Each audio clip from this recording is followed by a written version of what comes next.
first conference game of this SEC season is just moments away on a glorious late summer afternoon in Lexington, Kentucky, where the Wildcats and their fans are ready to host Shane Beamer and the South Carolina Gamecocks, fresh off a narrow win in their season opener against Old Dominion. That was the first career start for quarterback Lenore Sellers. Today, a much tougher test on the road in the SEC. Kentucky's quarterback, Brock Vandagriff, is also making his second career start.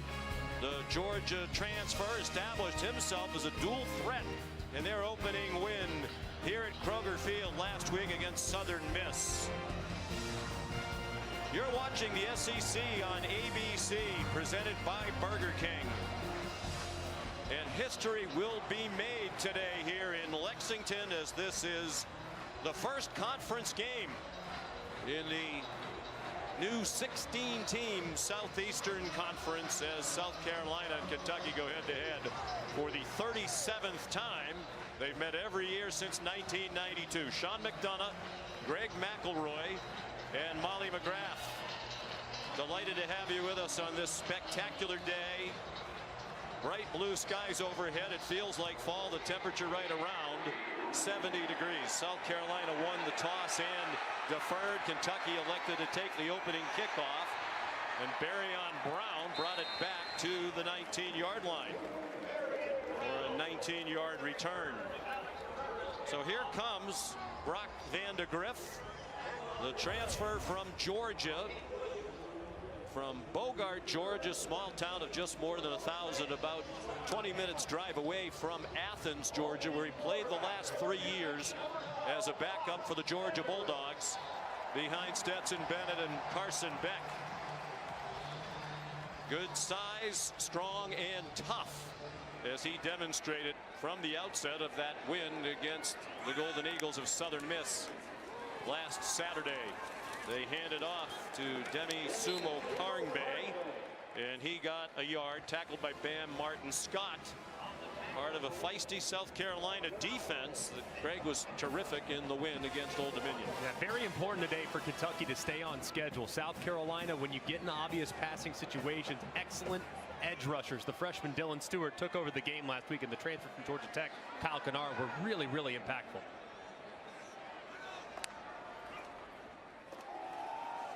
On the handoff, Sumo Karngbe again, and he's out to the 31 with an 11-yard gain and a first down. That's the biggest question for this Kentucky offense, trying to replace the 1,100-yard rusher from a year ago, Ray Davis.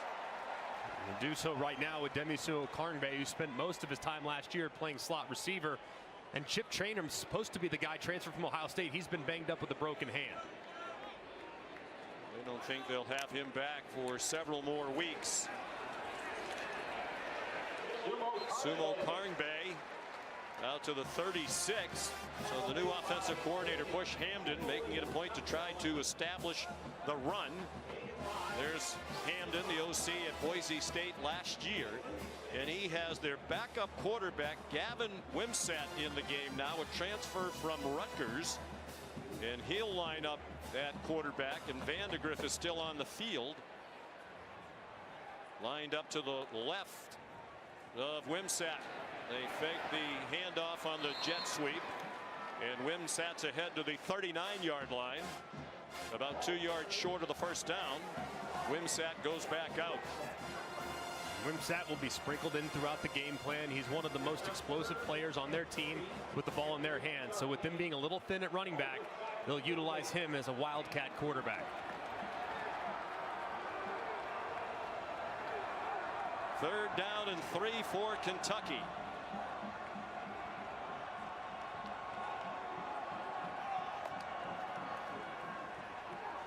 Vandagriff in trouble and forced to throw it away. He was pressured by Tonka Hemingway.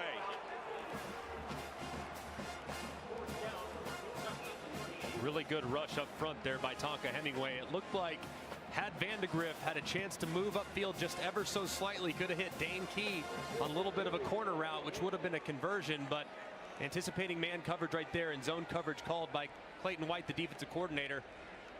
They just didn't guess right as the OC, Bush Hamdan, settles for an incomplete. Wilson Berry on to punt. 26-year-old from Australia punting into a pretty stiff wind. And that helped knock down the ball at the 24-yard line. Fair catch made by Jalen Kilgore of a 39-yard punt. South Carolina on offense for the first time with the quarterback Lenoris Sellers, redshirt freshman from Florence, South Carolina. Unimpressive passing the ball last week, but he did carry 22 times for 68 yards. Said he was a little out of sorts, understandable in his first career start. Tends to let it rip a bit more today. They start on the ground with the transfer from Arkansas, Rocket Sanders, for a 2-yard gain. Here are today's impact players, presented by the Home Depot. Yeah, on South Carolina, got to take the pressure off their young quarterback with their running back, Rocket Sanders. Played a ton of football, and he's going against a defensive tackle in Deon Walker, who at 340 pounds is enormous in the middle of that Kentucky defense. One of the best defensive linemen in the country at 6'8", 340. Swing pass outside to Michael Smith. There's a flag down at the 31-yard line. Just a couple of yards from where the play ended, a yard short of the line to gain. David Smith is leading this Southeastern Conference officiating crew.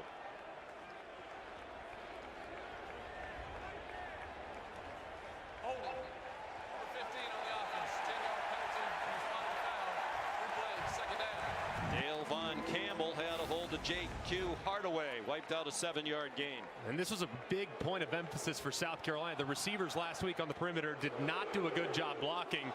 And Campbell, first opportunity, working against Hardaway, who at nearly 200 pounds, almost slips inside. Campbell grabs him, and that was an obvious call by the official. Part of a very new wide receiver group for South Carolina. A short set for Sellers. He's in trouble. Managed to stay on his feet and throw it. An incomplete pass. It saved a sack. And you see how powerfully built Sellers is at 242 and very thick in the lower body. And this was a nice game on the right side between the linebacker and the defensive end. But big number 0, Deon Walker, slips right underneath the freshman Josiah Thompson, left tackle. And very dangerous there by Lenoris Sellers. Could have very easily resulted in a fumble or an interception. Well, it's 3rd down and 18. Out of the gun, Sellers. High pass and a good catch by the crosser, Jared Brown. And he scampers out of bounds, well short of the first down. It's a 9-yard gain.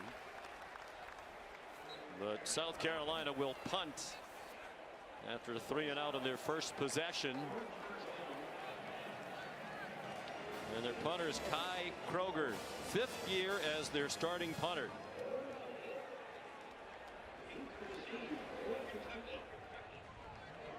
Jamori Macklin is back deep, a transfer from North Texas. Backpedals and muffs the punt and gets on it inside the 20. So Kentucky on offense for the 2nd time from its 19. Here's Molly McGrath. Well, Sean, South Carolina head coach Shane Beamer told us he coaches his veteran defense differently than his young offense. He likes to make them mad, push their buttons to give them a bit of an edge. So all week long in pregame, he was telling them in this matchup, everyone thinks of you guys as JV. That team in the blue is varsity. There are NFL scouts here. They're all here to watch big number 0 in blue, referencing Deon Walker and challenging Debo Williams. He said, no one's here to watch you play. You're JV. You got to prove them wrong. And you can tell these players are chirping to each other that they're JV. They're rallying around this message in this game, guys. Trying to beat Kentucky for the 3rd year in a row. They won 17-14 last year over the Wildcats in Columbia. Tough run on first down. Again, it's Demi Sumo Carnbay for about 9. The offensive line so far from Kentucky really doing a good job of establishing the line of scrimmage. It's an elite pass rushing unit, but they have yet to be challenged against the run, and so far that's been the emphasis from Kentucky's offense. The 53-yard punt by Kroger forced Kentucky to start inside the 20. On second and very short, the handoff to Barry-on Brown, and he's buried. Jalen Kilgore up from the secondary to drop that for a 7-yard loss. He's working against number 84, Josh Caddis, who missed last week with a hamstring injury, and Kilgore, the size that they have at nickel, makes them extremely versatile defensively, and he's able to drop Brown behind the sticks. What a great play. He's a sophomore from Eatonton, Georgia, was a freshman All-American last year. On third down and 8, Brock Vandegrift. High throw, a good catch, but a very short gain to Jamori Macklin. Just a 2-yard pickup for Macklin. Was at North Texas last year, played a couple of seasons before that at Missouri, where his wide receiver coach was Bush Hamden, who's now the offensive coordinator here at Kentucky. So Wilson Berry to punt again into the breeze. We saw the muff punt on the last punt. It is windy, and there is a very bright sky here today. It could be tough handling punts. And that one into the wind is not going very far. Took a good bounce for Berry, and it's down to the 39-yard line. Just a 38-yard punt, much of it on the bounce. No score, 6 minutes gone by in Lexington. Back at Kroger Field, it is the 36th meeting all time between these two teams. South Carolina with the all-time edge, largely because of that dominance in the early part of this century. And they won 13 out of 14. They've won the last 2. Mark Stoops and Kentucky's won 7 of the last 10 meetings. They played every year since 1992 when South Carolina joined the conference. 1st and 10 for the Gamecocks, and a beautiful throw through a lot of traffic. Sellers on target to Jared Brown, who fought hard to get to the 40 for a first down. A 21-yard gain on a beautiful throw. And a great throw by Sellers. I mean, Jamon Dumas-Johnson drifts right out underneath it, tries to get his right hand up to tip it, touches it barely, but it doesn't affect the accuracy. Just an excellent throw by the freshman. Sellers takes off running. His 22 carries last week against Old Dominion, the most in a game by a South Carolina quarterback since 2013, when Connor Shaw carried 22 times against Clemson. They get to the line quickly.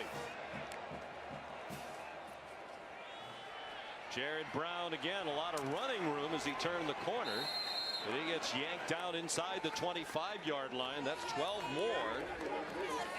And another first down for Carolina. And again, they'll keep the pace. This has to be the plan for offensive coordinator Dow Loggins. Needs to continue to work sideline to sideline and away from the big bodies in the middle. Sellers rolls to his left, has a wide open receiver, and a touchdown. Mazeo Bennett Jr., a 24-yard score. The true freshman with just his 3rd career catch. He had 2 last week against ODU, and now he has his first career touchdown. And just a miscommunication in the back end of Kentucky. The outside corner, number 6, J.Q. Hardaway, stayed on the post to the inside, which allowed the wide receiver from the slot, Bennett, wide open on the corner, and an easy throw and a terrific drive there by the Gamecocks. And the extra point up and good by the new place kicker, Alex Herrera, new to the starting job. He's been in the program for 6 years. The first touchdown catch for the freshman from Greenville, South Carolina, Mazeo Bennett. And the first touchdown pass of this season for Lenoris Sellers. He did throw a couple in very limited action last year as a freshman before he redshirted. He played in 3 games last year, threw 4 passes, and 2 of them went for touchdowns. Playing behind Spencer Rattler now in the NFL. There's more college football action after our game tonight right here on ABC. At 7:30, number 14 Tennessee and number 24 NC State in the Duke's Mayo Classic neutral site game at Bank of America Stadium in Charlotte. How about Tennessee last week? Opened with a 69-3 win against Chattanooga. NC State defeated Western Carolina. It was absolutely a clinic by Tennessee. And NC State, let's not sleep on them though. Very aggressive defense that Tony Gibson runs, going against Nico Iamaleava, who's got all the talent in the world but has never seen this level of aggression from the opposing defense. So that'll be a fascinating cat and mouse game. Marion Brown back for the kickoff. 4 career kickoff returns for touchdowns, tied for the all-time conference record with 6 others. And Alex Herrera will kick off. Ball being held because of the gusty wind. End over end, it is returnable for Brown. And again, good coverage by South Carolina, though somehow Brown escaped when it looked like they were going to smother him inside the 20. He managed to make it out near the 25-yard line.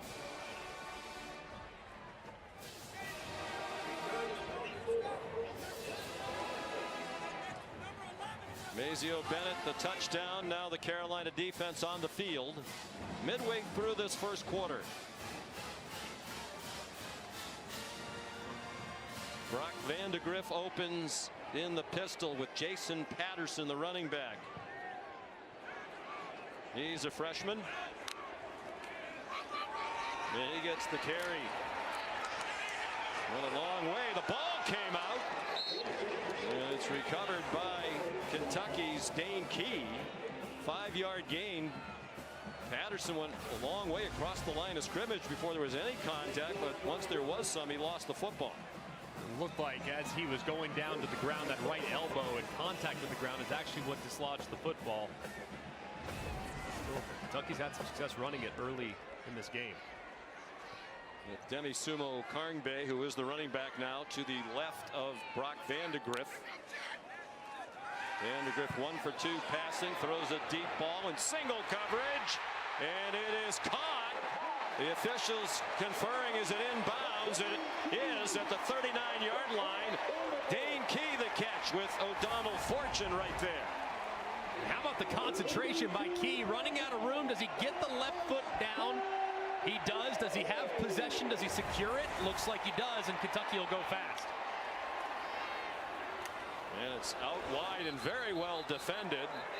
Fred Ferrier the catch, transfer from UAB, but right there was O'Donnell Fortune.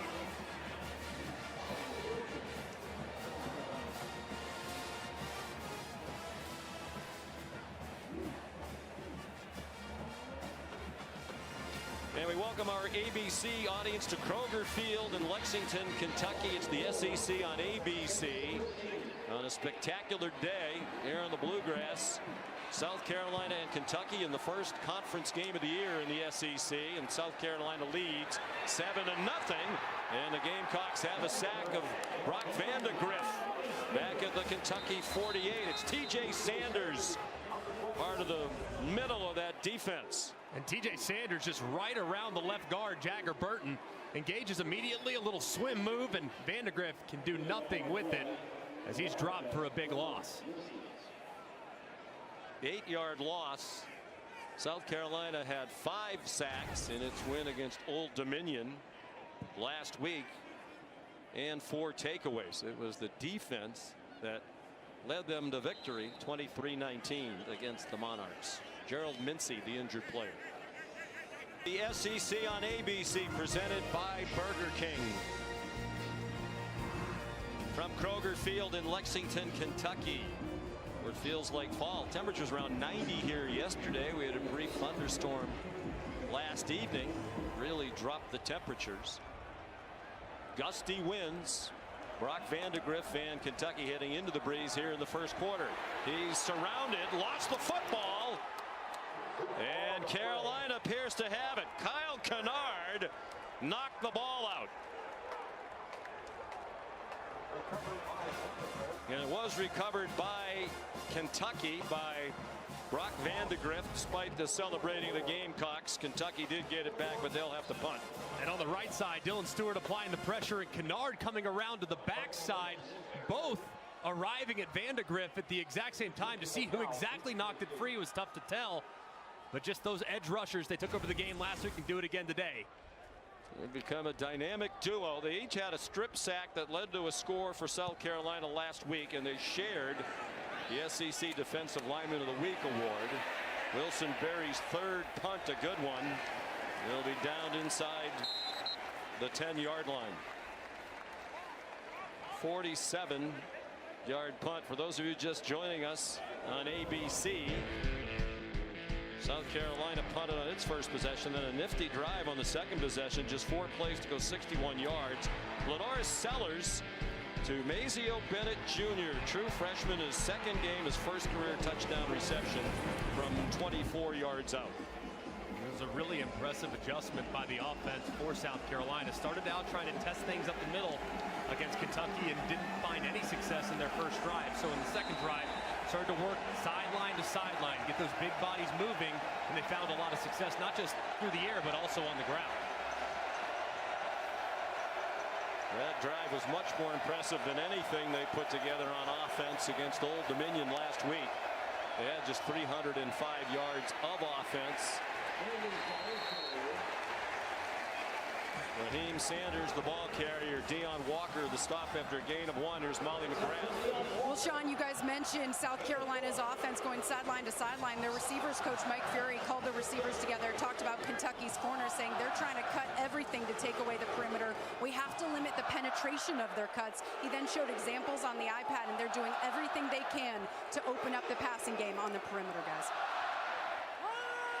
The handoff to Rocket Sanders, the transfer from Arkansas. They're hoping he'll give their offense a much-needed boost. Walker was in on the tackle. Last season, South Carolina was the worst rushing team in the SEC at just 85 yards per game. Difficult spot, too, for the young quarterback. Backed up situation inside his own 10 against an excellent pass rush. Keep an eye on number 13, J.J. Weaver. He's been working on the right side, and then on the left, you'll have number 42, Tyrese Spearby, working against the true freshman left tackle, Josiah Thompson. Sellers was 3 out of 3 on the touchdown drive of the last possession. On 3rd down and 9, forced to retreat. There's whistles and flags. Prior to the snap, timeout, South Carolina. They got a timeout before the flag's thrown for delay of game. Shane Beamer's team on the road in the SEC opener. Not only for these two teams, but for the conference. This is the first conference game of this season. History will be made here today, as we said earlier. First game in the 16-team conference. And we talked to both coaches yesterday, Greg, about this one in particular, and they both admitted, you know, this is a very important game. If you're going to have the kind of season both teams hope to have, this is a game you have to win. It's massive because the wins, frankly, are extremely hard to come by. I mean, to expect to beat a Georgia or a Texas, those are going to be tall orders. So to beat the teams that are kind of in the same tier as you, which these two teams are, trying to be those teams that can be the groups that can kind of punch up. So this is a massive game at home for both these teams if they want to get to an 8-9, potentially a 10-win season. Obviously, it's a tall order, but it starts today against a team that you can handle and match up against.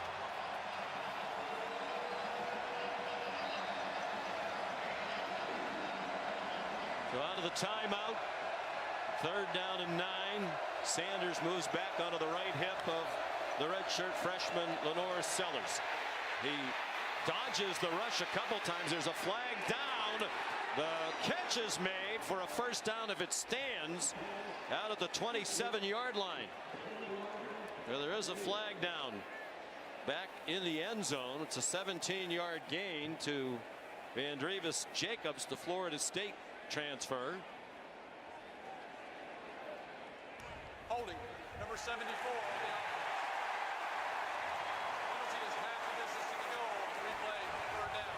Based on where that flag was thrown, it had to be very close to being in the end zone as well. It's on the true freshman Josiah Thompson. He's working against Trey Ripka. Ripka beats him upfield, and Thompson, the freshman, has to grab him around the neck, which results in the holding penalty and wipes out the converted first down. But looks like he was just on the outside of the end zone, and careful, a yard or two away from potentially being a safety. Tough task for Josiah Thompson. The coaches, Dow Loggins, coordinator, said they'll try to get him some help today in his first conference game on the road against a team that has some power and speed up front. Short set, quick throw, caught. Mazio Bennett ran into a pile at the 12-yard line. Zion Childress leading the way for the Kentucky defense. And it'll be a South Carolina punt. For Kai Kroger, remember this is Beamer ball. Shane Beamer, chip off the old block. His dad, Frank, Hall of Fame coach at Virginia Tech, known for great special teams, which he coached himself. And Shane very involved in the Carolina special teams. They ran a fake punt last week. They went for a touchdown, but was called back for a penalty. Good boot with the win by Kroger. And Jamori Macklin brought it back to the 44-yard line. 57-yard punt, 8-yard return. Brock Vandegrift from Bogart, Georgia. He told us about a 20-minute drive from Athens and the University of Georgia, very small town. He was highly recruited out of Prince Avenue Christian School, where he played for his dad. Sat 3 years at Georgia, 2 behind Stetson Bennett. They won a pair of national championships last year behind Carson Beck. And when Beck decided to return for another year, Brock and his dad Greg decided it was time for Vandegrift to go someplace where he could play. Greg was Brock's high school coach at Prince Avenue Christian School. Brock in trouble and throws it away. Kari Swain came on a corner blitz. They're looking for a grounding call on the South Carolina sideline. And they're going to get it. Flag just dropped by the referee, David Smith. And it doesn't look like Vandegrift ever gets outside the tackle box. He just retreats vertically along that right hash. Throws it with not really any receiver in the area. And a good job there by the officials talking about it, having that communication, and properly throwing the flag.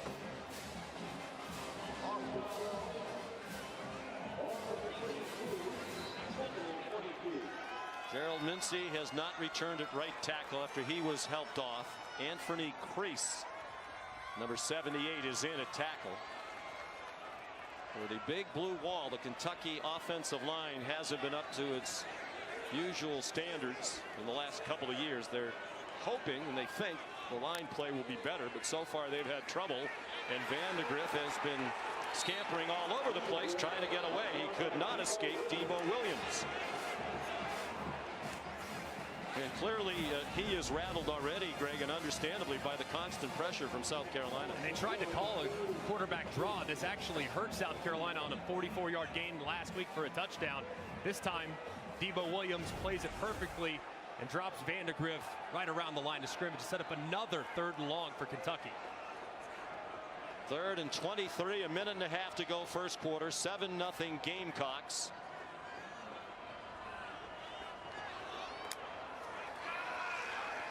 Vandegrift stumbles as he tries to get away, and they had him around the legs as he threw it again. Dylan Stewart, the true freshman who has already established himself as a force out of Washington, D.C., a newcomer for Clayton White, the defensive coordinator. All right, you have 3 different guys right here that are all trying to block a true freshman. He works through the triple team, basically, and still somehow finds a way to apply the pressure. I mean, that is absolutely ridiculous. I know the starting right tackle is out, but still, they're trying to help him, and yet it still doesn't matter against the guy in his second college game. Wilson Berry's 4th punt of the quarter, and he's had to be dealing with the gusty wind.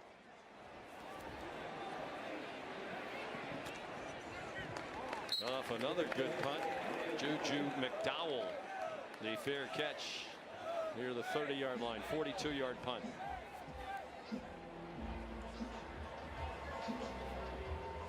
There's the Taco Bell Live Más student section. All season long, students across the country are competing to be the Taco Bell Live Más student section of the year. Download the Taco Bell app to learn more. The weather is perfect. If you like perfect, you're going to like the weather today. If you don't like perfect, this is not the place to be. Right. When the sky is the same color as the home team's uniforms, you just feel like you're at home, right? I mean, it's just absolutely perfect here in Lexington. Robbie Ashford, the backup quarterback, comes in for Lenora Sellers. He handed it off to Juju McDowell. Ashford is a transfer. He's been around a couple of years at Oregon. The last couple of years at Auburn, where he made 2 starts, and Lenora Sellers is heading to the South Carolina locker room. You have to wonder what's going on with Lenora Sellers. There really wasn't a whole lot, felt like, on the last drive that would lead to him having to head to the locker room. You have an experienced backup in Ashford in there. He handed it off. A lot of traffic near where the handoff was executed. David Rayner made the tackle on Ashford, who started 10 games over the last 2 years at Auburn, 1 last year, 9 in 2022. They went 3-7 in those starts. They don't have to snap it again. You saw Shane Beamer telling Ashford, don't bother to snap it again. 5th-year senior from Hoover, Alabama, in your neck of the woods. And a guy that's had some bright moments in his career, but has always been a little bit inconsistent. But his ceiling's pretty high, and it's great to have that experience off the bench. South Carolina on the road, leading 7-0. It's the SEC on ABC. Coach, we saw your quarterback, Lenora Sellers, go back to the locker room. What's going on there? Yeah, he's got a bit of a lower body injury right now. They're going to go in there and take a look at it and you know, see what he can do. He feels like he can go. They just want to go in there and just take a look at it real quick. What's the plan if he can't play or he's hampered? We got a lot of confidence in Robbie Ashford. He's started games in this conference, and I've said it all along. We got 2 winning quarterbacks, and I love Robbie because Robbie's a competitor. When we were trying to bring in a quarterback in the offseason from the portal, there were a lot of quarterbacks that wanted to be promised a starting job here. And we told them we'd promise them the opportunity to compete. Now, a lot of those guys went other schools. Not Robbie Ashford. He came here because he's a freaking competitor, and we got a lot of faith in him. All right, thanks, Coach. Thank you. And he got the call on 3rd down and 4. Got 2, so it's 4th and 2. And here's Kai Kroger. Neither team has converted a 3rd down yet. South Carolina 0 for 3 now, and Kentucky's 0 for 4. Kroger's kick. And bounce out of bounds near the 10. Jamori Macklin started toward it and then jammed the brakes on. 53-yard punt. Tonight's featured college football games on ESPN Plus include Buffalo against number 9 Missouri. That's at 7. Also at 7, Samford against Florida. At 7:30, Nicholls State, number 18 LSU. Download the ESPN app or go to ESPNplus.com. Buffalo under first-year head coach Pete Lembo, who the last few seasons was the terrific special teams coach at South Carolina. Yeah, I mean, I still think a couple of years ago, I voted for the assistant coach of the year. And I voted for Pete Lembo because I felt like he won 2 or 3 games for him back in 2022. Just an amazing coach. Broyles Award going to the top assistant coach in the country. Denny Sumo Carnbay carries for Kentucky. He slid out to the 18-yard line for a gain of 8. This is the 5th possession now for Kentucky. They're playing without Chip Trainum, the transfer from Ohio State. Should be their leading ball carrier when he gets healthy. He suffered a broken hand in the preseason. At least for a few more weeks.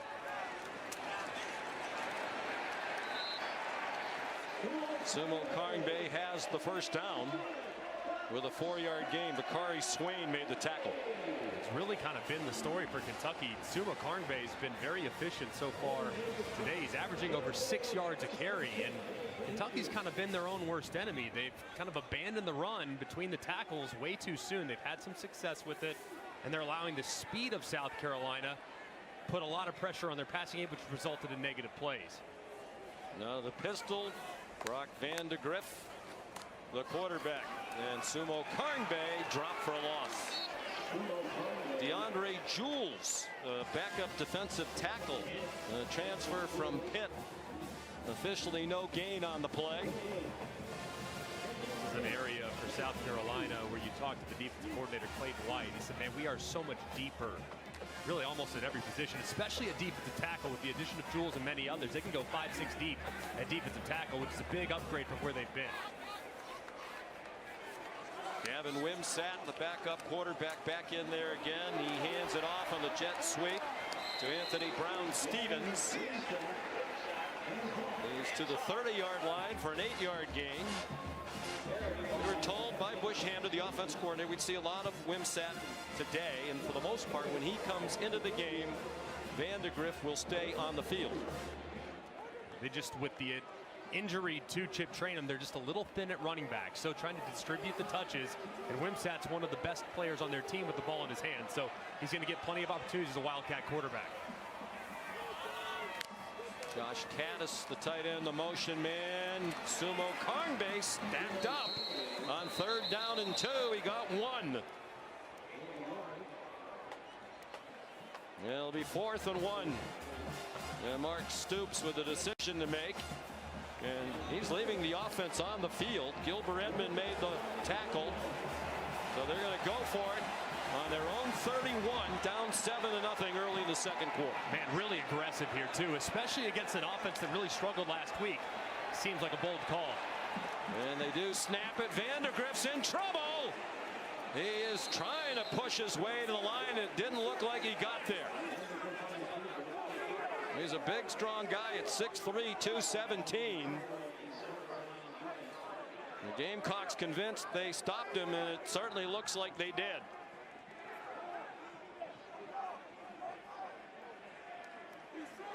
They did. They don't even need a measurement. 1st down, South Carolina. The Shane Beamer's defense gets the ball back on downs. And the 2 defensive tackles, number 91 Hemingway and 95 Huntley, they just get underneath the lower guys along the interior of the offensive line. And I understand being aggressive in plus territory, but this to me makes very little sense. Defense has played pretty well. Beamer loves what he just saw from his defensive front. You have a backup quarterback in the game for South Carolina. Just can't be on board with going for it in your own end right now and now giving them the short field. Certainly the Gamecocks were looking for the keeper from Vandegrift. They had a big pile right over the center and guards. The veteran offensive line on both sides. South Carolina's O-line has 154 combined college starts. Robbie Ashford still the quarterback. Rocket Sanders tried to bounce it outside and could not get there. Good tackle in space by Zion Childress, the senior from Houston, transfer from Texas State where he played a couple of years, and Lenora Sellers is back on the field. Hopefully he'll be all right. It doesn't look as though he's running with any limitations whatsoever. He kind of pointed to the right side, right hip area when he went off the field initially, so hopefully everything checked out for the quarterback. Ashford on a quarterback delay. Looked like a design run for him. And it's effective. He's inside the 15. And it's a 1st down for South Carolina.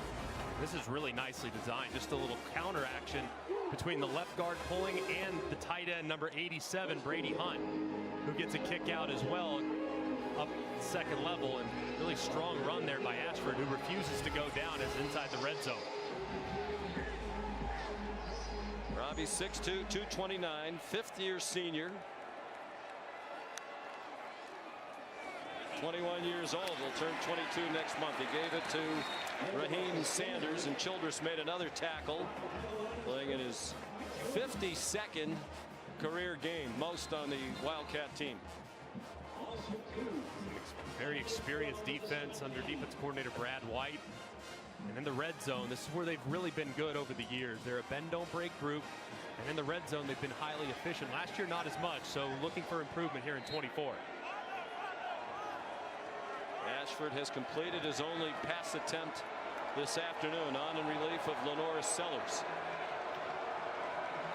5 receivers, 3 to his left. He looked to the left, he pulled it down quickly, then slipped as he tried to take off running. No gain on the play. 3rd down and 12. They are in field goal range.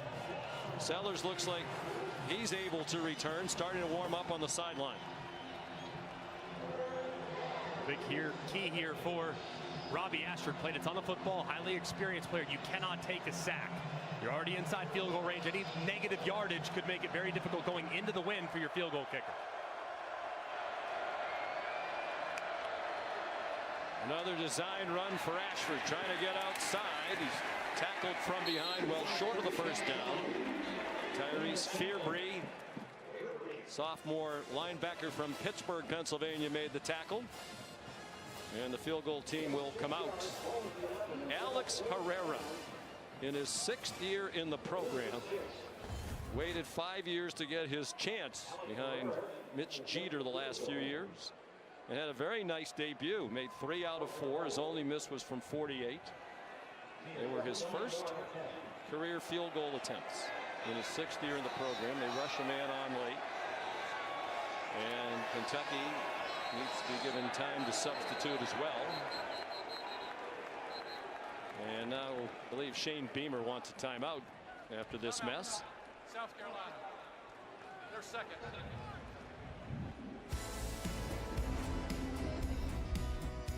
8:10 to go, 2nd quarter. Beamer and the Gamecocks leading at Kentucky 7-0. Some alert coaching by Mark Stoops and his staff forced South Carolina to use a timeout. And now a 29-yard attempt upcoming for Herrera. In the Shane Beamer era, the field goal kickers for South Carolina have made 42 out of 46. That's 91.3%, best in the SEC in that span. Ty Kroger is the holder. And Herrera picks up where Mitch Jeter left off. They continue to knock him through the uprights. This was just a massive moment a second ago. South Carolina, they didn't have enough guys on the field, so they run a guy on late with 8 seconds remaining, which allows Kentucky the opportunity to substitute. You see the umpire and the officials stop things. 5, 4, 3. Kentucky then decides, hey, we are going to substitute as well. So you got to give tremendous credit. At the bottom of the screen, you're going to see Mark Stoops, who's down in this direction. You'll see him. He tells his player to run on and points as he's running on to the play clock and goes straight to the official and say this. He essentially forced, because of the substitution error by South Carolina, he forced Shane Beamer to call timeout, which was a great example of gamesmanship. Yeah, ordinarily he wouldn't substitute on that unit, but he knew if they just sent a player on with the play clock that low, South Carolina was going to have to use the timeout or take the delay penalty. But it is 3 points for Carolina, and a much better looking offense for the Gamecocks than they put on the field last week against Old Dominion. And they had just 288 yards of total offense. And 109 so far here today. But again, score set up on a short field by the defense on the turnover on downs.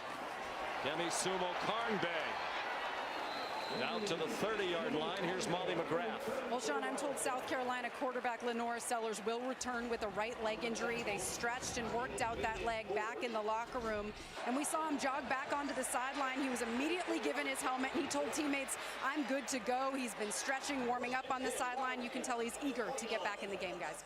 And he kind of points as he's walking off the field to his right hip. Kind of indicated to Shane Beamer that was the issue. So glad to see everything checked out, and he'll be all right and able to return. That's a lot of leg on which to have an injury. He squats 590 pounds. Sumo Carnbay breaking tackles. He's had some good runs. Not going to be an explosive home run threat, but if he can keep giving them 8 or 9 with regularity, they'll take it. And it looked like as he was going through the hole, might have gotten away with a face mask by Bam Martin Scott, whose right hand was up into the grill. of Sumo Karngbae. Got away with one there. 9-yard gain out of the pistol. They stick with Sumo Karngbae, senior from Willingboro, New Jersey. Started his career at North Carolina State, played a couple of years there, and is now in his second season here in Lexington. Primarily played slot receiver last year because they were a little inconsistent, at times banged up. They brought in Chip Trainum to be the bell cow and Sumo Karngbae to be the change of pace guy, but now he's been thrust into the role and has answered today. Big shoes to fill. They've had a lot of terrific running backs here under Mark Stoops, including Ray Davis last year. Quick hitter, Demi Sumo Karngbae ran into Bam Martin Scott in a 6-name collision. 9-yard gain. They have not been the big comeback team since 2020 when trailing by 10 or more. 1-18.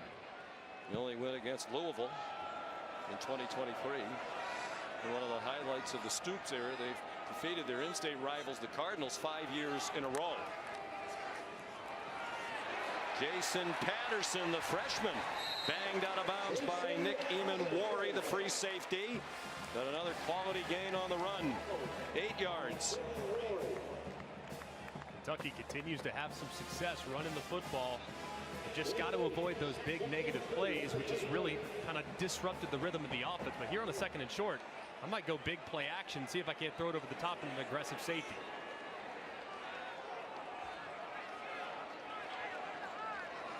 They're having a lot of trouble blocking when they try to pass, so they're sticking with the run, and it's working. Patterson, the freshman from Sneads, Florida, the 3-yard gain and a first down.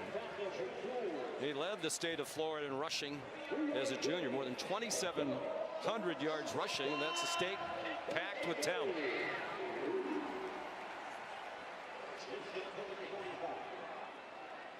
Just 5 passing yards for the Wildcats. Or 5 attempts rather for 30 passing yards. Getting used to these very handsome new graphics on the SEC on ABC. Patterson carries again to the 29-yard line. 6-yard gain. The crowd likes what they see on this drive. Very efficient drive being called here by Bush Hamdan, the new offensive coordinator.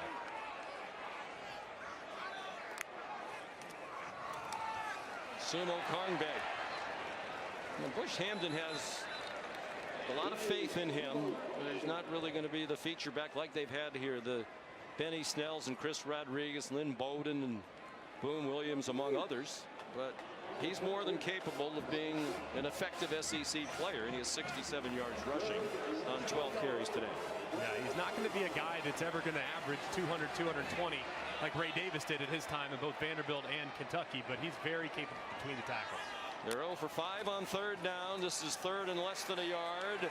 Sumo Karngbae swung down, but he has the first down. Judge Collier, a cornerback, made the stop for South Carolina. We're under 4 minutes to go now in the first half. 10-0 Gamecocks.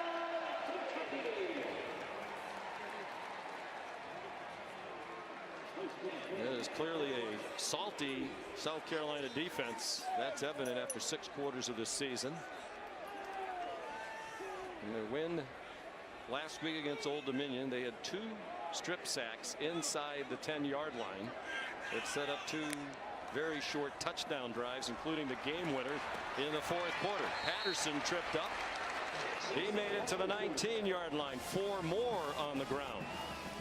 Just continuing to just churn away, and this is the Kentucky offense I think Mark Stoops, as a defensive mind, would just love to see. And this offensive line, a group that's had some ups and downs these last couple years, back with the new coach Eric Wolford, responding to the challenge up front.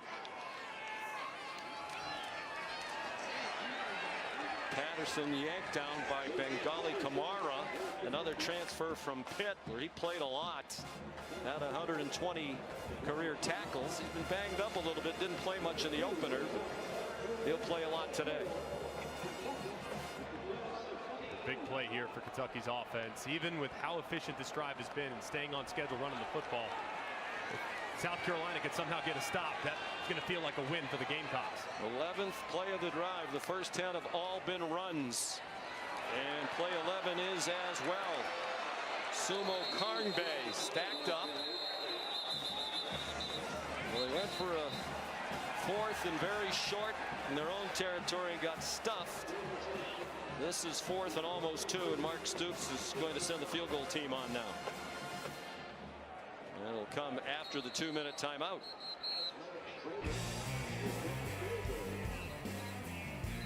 The clock operators still getting used to that as well as we adjust to the graphics. It's early in this season on a beautiful day here in Lexington, Kentucky. You know, I was hoping for Greg's sake that tradition was going to end at the end of last season, but apparently it has not. Oh, goodness. Just low-hanging fruit from the studio. Aiden LaRosse kicks off after Kentucky's field goal. Capped a 57-yard drive. They had 51 yards total on their first 5 possessions. Here's a look at coverage where it counts, presented by T-Mobile.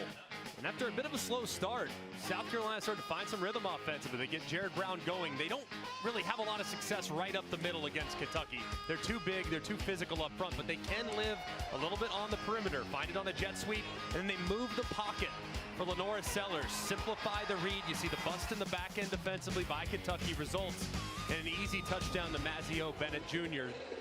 Really did a good job of adjusting, Dowell Logans did, after a bit of a slow start against a really stout front for Kentucky. LaNorris Sellers is back in. See how they play it with under 2 minutes to go. Just one timeout left.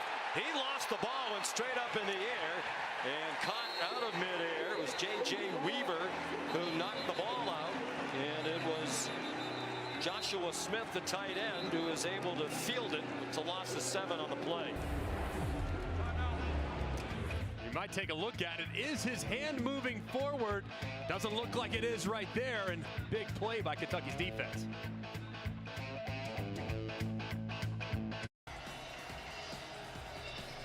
What a very exciting tournament that has been. Jessica Pegula, an American, is in the women's final as we speak. After the Kentucky timeout, Mark Stoops wants the ball back. LaNorris Sellers, high throw, intercepted. Ty Bryant brings it back inside the 30.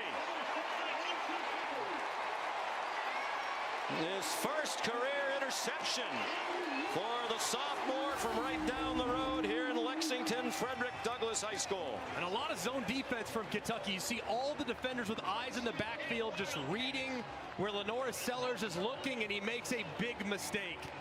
Really, really bad throw, bad decision in this situation, end of half situation, under 2 minutes, trying to force it, misses high. And there's a defender waiting right behind it, and Ty Bryant, who reels it in, now has Kentucky knocking on the door. What a huge change there at the end of half. First interception of the season thrown by LaNorris Sellers. And the reality is both offenses have been poor. South Carolina has 102 yards of offense. 61 was on that one touchdown drive. Kentucky has 108 yards of offense, 57 on the last possession that ended in a field goal. Vandegrift's been scampering for his life the entire half. He picked up 3. They have 2 timeouts left with 1:25 to go in the half. Don't be in a crazy hurry just yet. You're already in a good spot. The one thing you have to think about if you're Vandegrift, veteran player, but not a lot of starts, not a lot of playing time under his belt, cannot take a negative play right here and knock yourself out of field goal range. Jimmy Sumo Karngbae, the running back.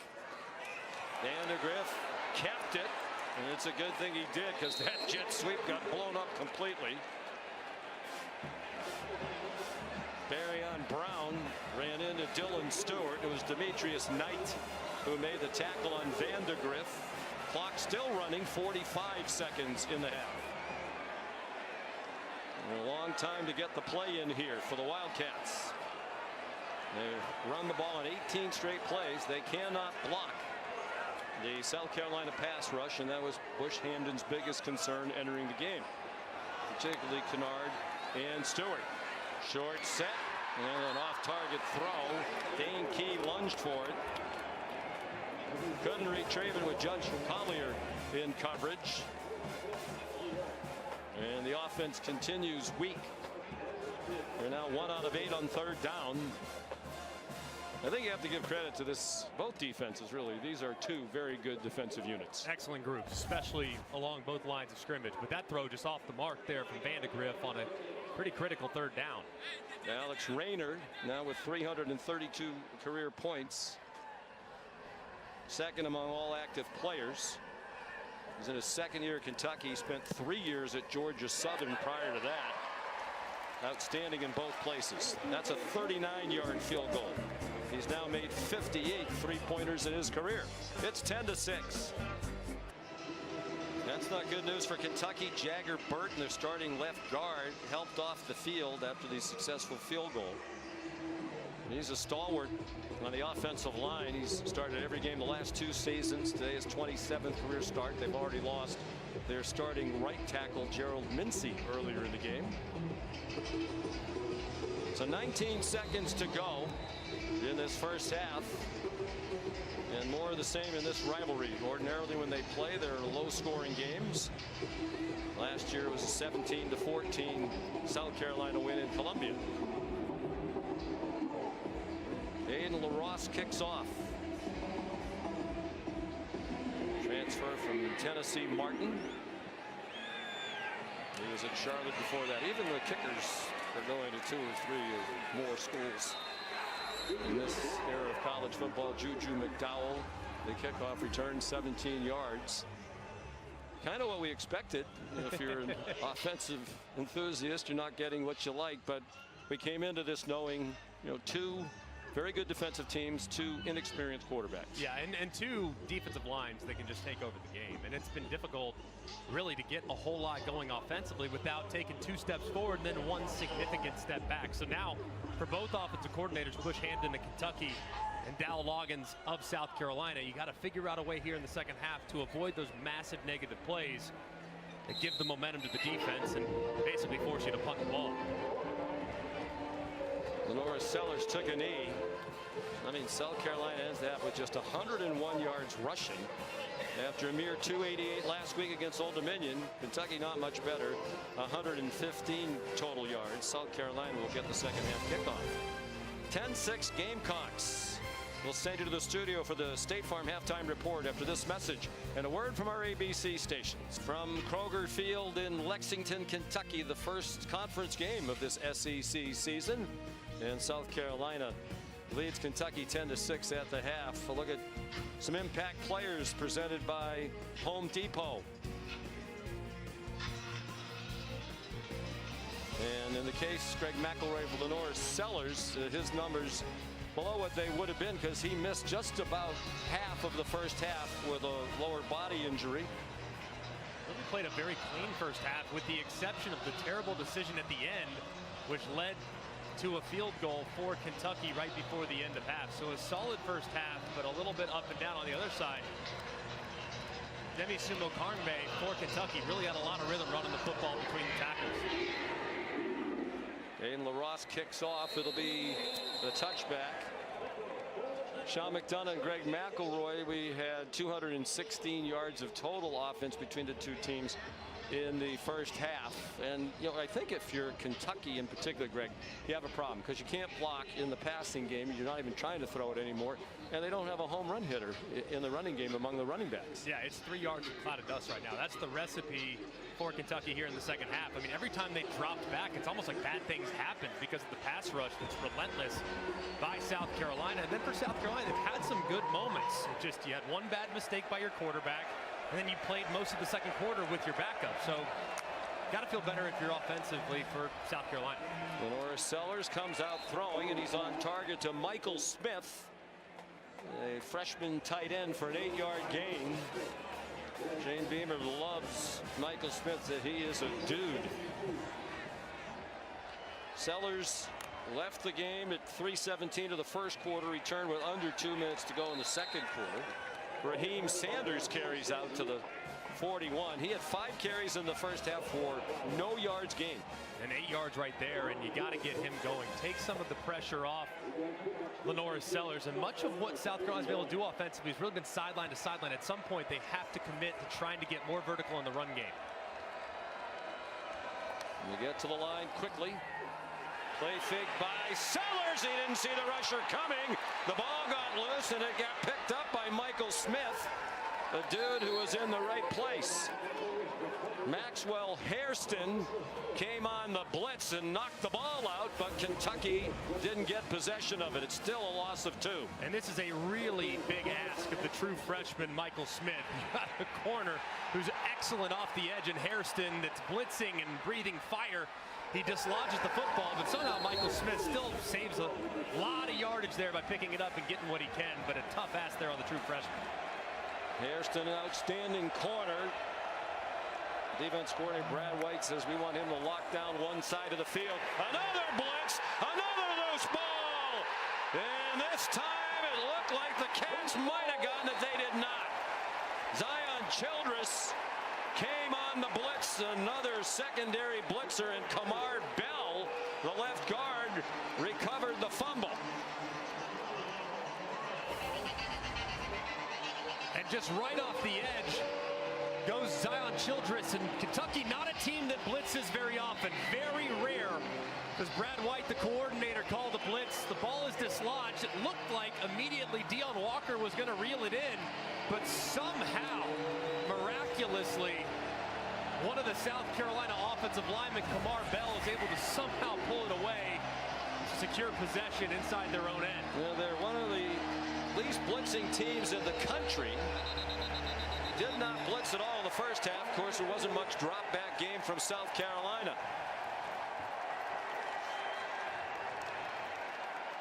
There's Brad White in his 6th year as defensive coordinator.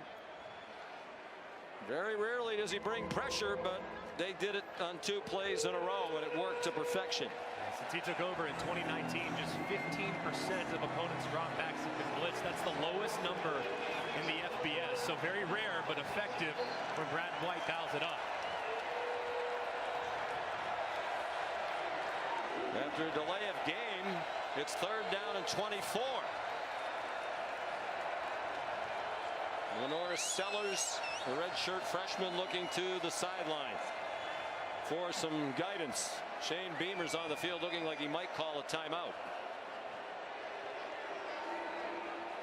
Well, the play clock isn't running, so he doesn't need to do that. Whatever that was about, it's running now. Sanders, the running back, under duress. Sellers got it off. It's incomplete. Intended for Jared Brown. So both offensive coaching staffs were concerned about defenders on the other team who can, in their words, wreck the game. And that's what's happening right now. Yeah, and it looked like at halftime, the defensive staff of Kentucky said, hey, we need to make sure that we speed up the process for the young quarterback, LaNorris Sellers. By doing that, you can bring pressure. They did so on 1st and 2nd down, and it led to a lot of negative yardage and a couple bad decisions. Ty Kroger punted 3 times for a 54.7 average. And this is another booming punt back at the 15-yard line. Jamori Macklin trying to get outside, and he could not. 58-yard punt, 8 yards on the return. Well, the first player out of Kentucky's locker room at halftime was injured left guard Jagger Burton. He jogged back and forth with training staff, was frustrated, shaking his head in pain and frustration. Head coach Mark Stoops told me that he's most likely not going to play, but training staff says he's lobbying to try to go back in, but he is not healthy. But they're hoping Gerald Mincy is going to return to bolster the line, and I'm told the O-line needs to be better. He said we're better when we're running the ball downhill, not going side to side. Guys. Nowhere to run there for Demi Sumo Carnvay. So the good news is Gerald Mincy is back in at right tackle. He left in the first half, had to be helped off.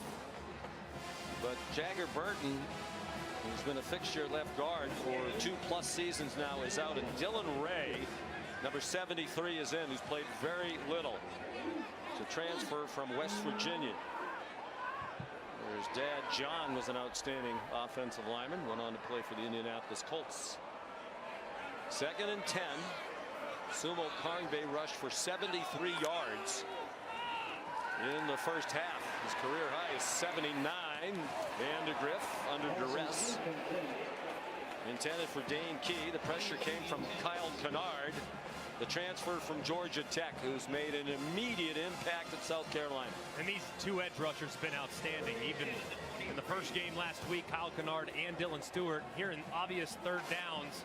So tough on the quarterback, especially a young quarterback like Brock Vandegrift. I'd be thinking screen. I mean, something to slow these guys down who are just breathing fire off the edge. In the second quarter, Kentucky ran the ball 19 times and threw 1 pass. They're 1 for 8 on third down. Here comes the pressure, and Vandegrift goes down. He might be starting to think, you know what, it wasn't so bad standing on the sideline watching Stetson Bennett and Carson Beck play.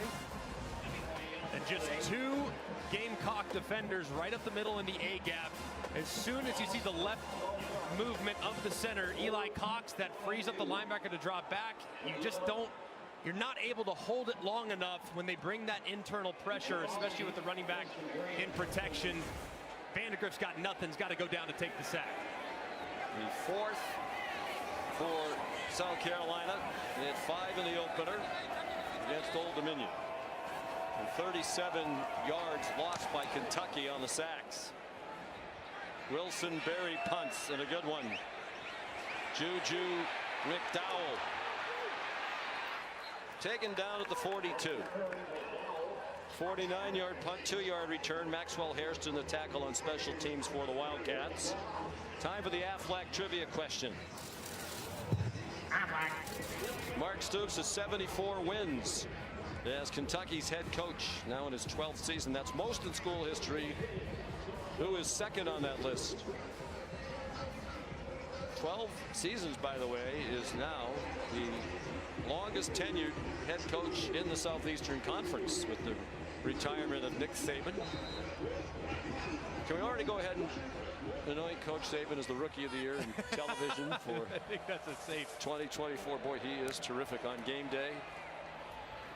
Here's Raheem Sanders, wiggles his way to the 46. A gain of 4.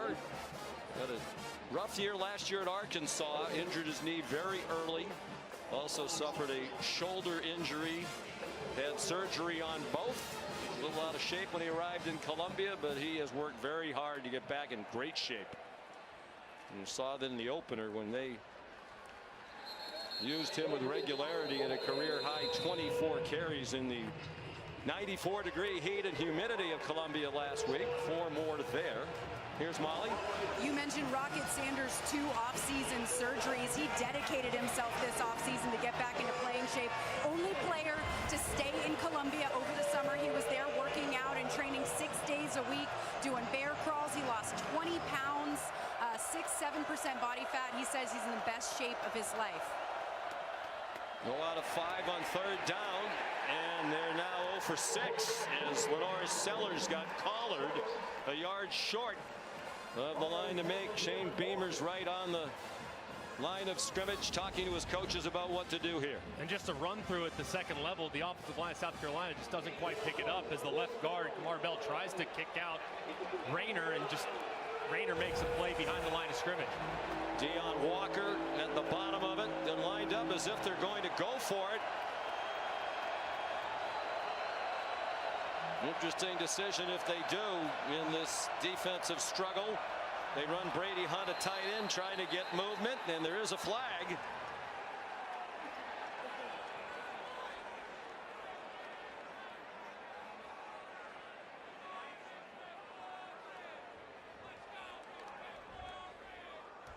Offside on the defense, number 8.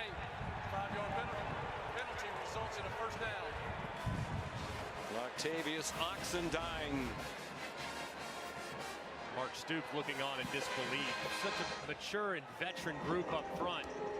Shane Beamer with a wise call to go with a freeze play. Tell everybody on the offense to freeze and hard count as much as possible.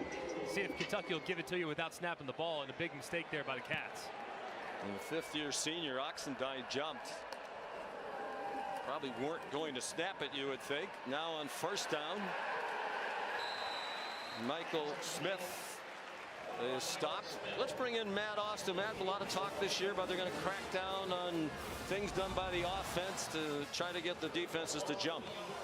Yeah, and I don't like the call on the field on this play. The defender definitely jumped in the neutral zone, but the rule is the offense is allowed to react, but it has to be a natural reaction. Reaching out forward and touching the defender, that's not a natural reaction.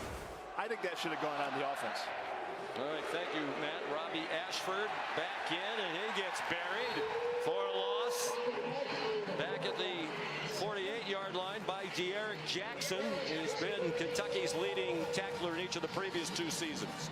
And both these defenses now, I mean, they are being so aggressive and trying to fly downhill. At some point, even if it's not in success, you have to take some shots downfield because these safeties and these linebackers, they are sprinting to the line of scrimmage almost as soon as the ball is snapped. Lenore Sellers back in. They're 0 for 6 on third down.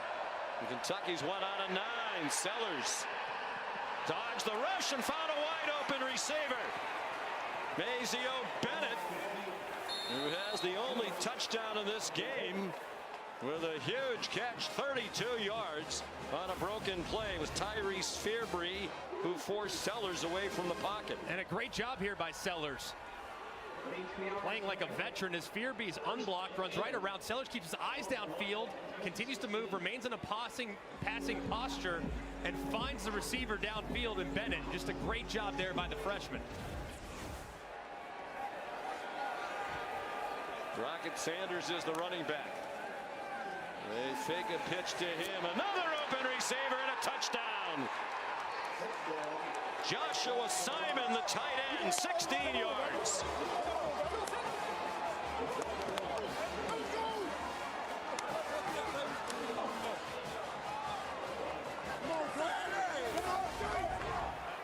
Well, I've said for a while that these guys are starting to fly downhill. They don't fly downhill, but look at Sellers fake the pitch to Rocket Sanders, gets the defenders to bite just ever so slightly and floats it right up and over the top of the zone for the touchdown. That was really well executed by Sellers and a great call by Dowell Loggins. The extra point good by Alex Herrera. Simon the score. He's a 6th-year senior. Spent 4 years in Western Kentucky, now in his 2nd at the University of South Carolina. 17-6 Gamecocks in Lexington. Time now for our player check-in presented by Allstate. How about the play by Lenore Sellers on the last couple snaps for the Gamecocks? Keeping the drive alive on third down, avoiding the rush, keeping his eyes downfield, making a nice throw, and then holding those secondary level defenders of Kentucky with a quick little pitch play action, and he throws the seam right behind him. Just excellent execution the last 2 snaps from Sellers. And you see this young man, a man that looked a little bit at times, he had deer in headlights last week. He admitted that. Yeah, and who wouldn't? It's your first college start. It's a pivotal moment in your career. Looking like he's settling in. You see when this young man has confidence, he can play at a really high level. Nice ability to avoid the rush. He has the knack for stepping in the right direction. He has the strength to stay on his feet when they wrap him up. Demisumo Karnbeg blasted inside the 15-yard line after just a 10-yard kickoff return. But where does Kentucky go for answers? They can't block the pass rush. They've completed 3 passes and they've given up 4 sacks. And they really don't have an explosive running back. They have to get the passing game going at some point. I mean, Brock Vandagriff trying very few throws in the second quarter. The one he did try was off the mark, probably because he was cold, hadn't thrown in forever. So got to get him into a rhythm because you're going to need the passing game at some point. Because right now playing from behind, not going to be able to run it 4 yards in a cloud of dust over and over again. Transfer from Georgia. Comes out with a play action pass, giving time that time. There's a flag down. Back by the line of scrimmage on a completion to Dane Key. They finally complete one down the field. Will it come back? There are actually a couple of flags. Vandagriff's clapping as if it's against South Carolina.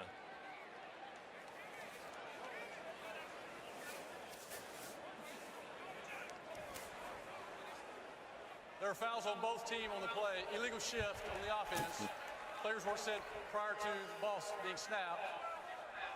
Personal foul, hands to the face, number 90 on the defense. Those fouls offset, will replay, first down. Wiped out a 24-yard play. TJ Sanders called for the hands to the face. I mean, that is just massive. I mean, the illegal shift is so correctable.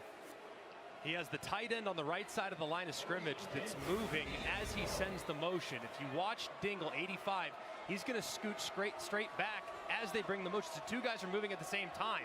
So not only is this a massive play, you wipe out a huge completion plus 15 yards on top of it. So for that 5-yard shift, it's really almost 30 yards of field position. Took down a 24-yard gain. Sumo Karngbae with another flag down at the line of scrimmage.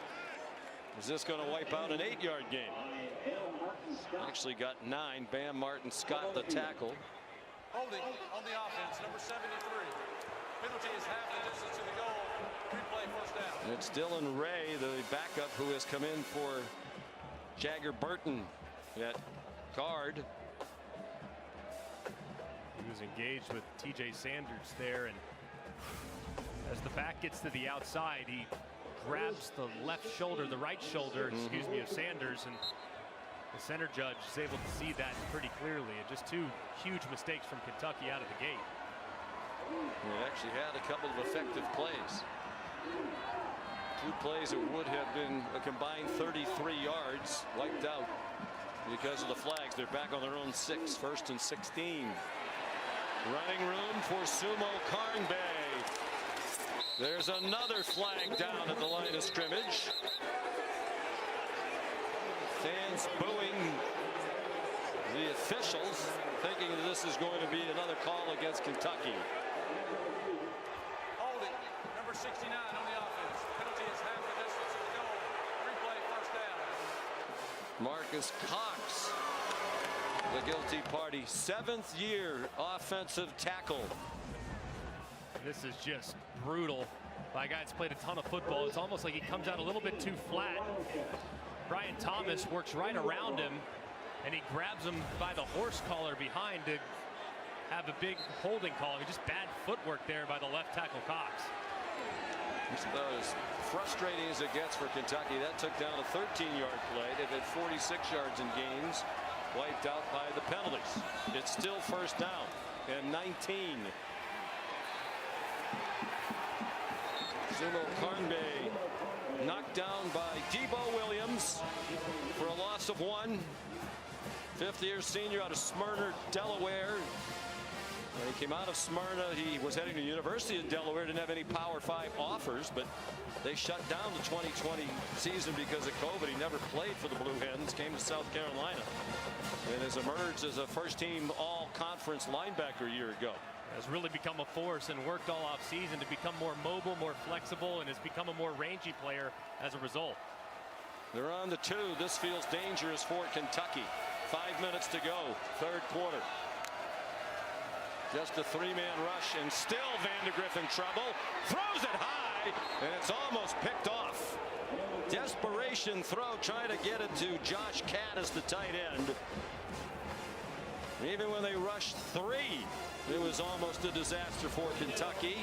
O'Donnell Fortune was in coverage nearest Caddis. And DeAndre Jules just working against Eli Cox, the center. I mean, swims it to the right and then back to the left and forces the errant throw that was nearly intercepted. Cox considered to be a good center. 2nd team all-conference a year ago. Making his 37th straight start. The 1 out of 9 on 3rd down. It's 3rd down and 20. 3-man rush and a high throw over the receiver's head. It was almost intercepted by a diving Vicari Swain. And now they're not booing the officials. They're booing this Kentucky offense. So frustrating there from Kentucky. I mean, to give up pass rush against blitz or against 4-man pressure, that's understandable, especially against a group like this. But to make mistakes on 3 consecutive plays and to give up pressure against a 3-man rush to a nose guard and a 7-man protection, it's almost inexcusable. Wilson Berry punting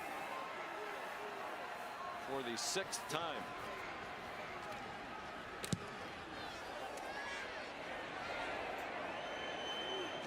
Juju McDowell caught it on the run, made the first man miss, but not the second. And he's down at the 47-yard line, tackled by Maxwell Hairston. 48-yard punt, 3-yard return, 11-point lead for the Gamecocks. Time to answer our Aflac trivia question. Mark Stoops winning as coach at Kentucky with 74 all-time wins. Who's second? I'm going to say Bear Bryant. Correct. With 60 back in the 40s and early 50s. Mark Stoops done a very nice job here. Today has been ugly for his team. That last possession was officially minus 10 yards, but they had 3 penalties that wiped out 46. And if you're wondering why the ball's on the 43, they also had a penalty on the punt for an illegal shift. So South Carolina took the penalty yardage on the end of the play. Pass from Lenora Sellers through the hands of Rocket Sanders. Sellers was originally committed to go to the University of Virginia when Brocco Mendenhall left as head coach. The offensive coordinator of Virginia, Robert Anae, quarterback coach Jason Beck were going to Syracuse to work for Dino Babers. So Sellers committed to Syracuse. He hands it off here to Sanders. But after a very good senior season, there's a flag down on this play too. South Carolina came after him hard, and he decided he wanted to stay close to home. He's from Florence, South Carolina, won a state championship in his senior season. Become a flag fest here in the third quarter. Holding on the offense, number 3. 3-play second down. Mazio Bennett has otherwise had a terrific day, including a touchdown reception. That wiped out a 6-yard gain. Constantly mistakes right now from both offenses, and these defenses are great. I mean, they fly around, they're a handful, both of them along the lines of scrimmage, but man, there's been some really bad fundamentals with the technique trying to block, not just up front along the offensive line, but on the perimeter as well. That's 2 holds now on South Carolina receivers. And you wonder where the production is going to come from the wide receiver group for South Carolina. I mentioned the lack of big play running backs for Kentucky. They're trying to replace Xavier Legette at South Carolina. Sellers got it off to Jared Brown. That's 71 catches from Legette a year ago. He wound up being little known to becoming a first-round pick of the Carolina Panthers at the end of last season. Yeah, and it really the offense morphed to try to find ways to get him the ball, and that guy right now for South Carolina really is yet to emerge. I think they have a lot of capable weapons, but do they truly have a #1 wide receiver? I think Dowell Loggins is trying to figure that out. They're 1 on a 7 on 3rd down. Kentucky's 1 for 10.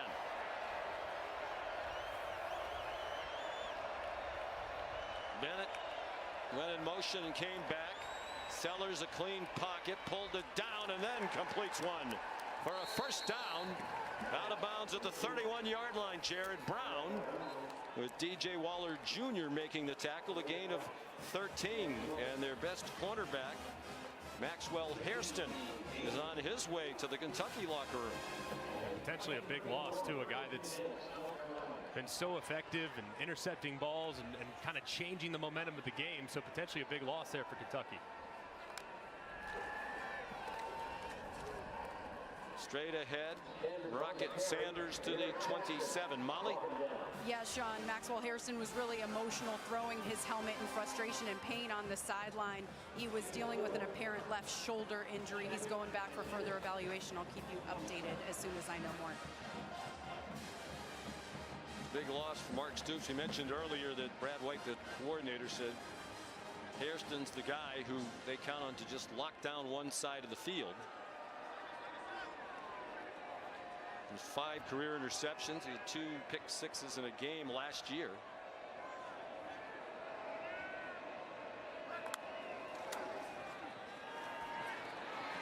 Sanders rumbles inside the 25. He comes up about a yard short of the first down. DJ Waller, another tackle. He is in there for Hairston, the backup corner who transferred to Kentucky from Michigan. Big down here for Kentucky's defense, forcing a field goal after really South Carolina had great field position. after the terrible drive by their offense. Forcing them to settle for 3 would be absolutely massive to kind of swing momentum back onto their side. De'Aaron Jackson came off the field, as you saw. He's been their leading tackler the last couple of years. So Kentucky defending a 3rd down and 1 with 2 minutes to go in the 3rd quarter.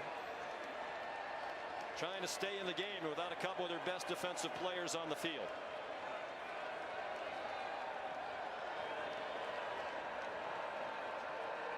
Play clock at 5.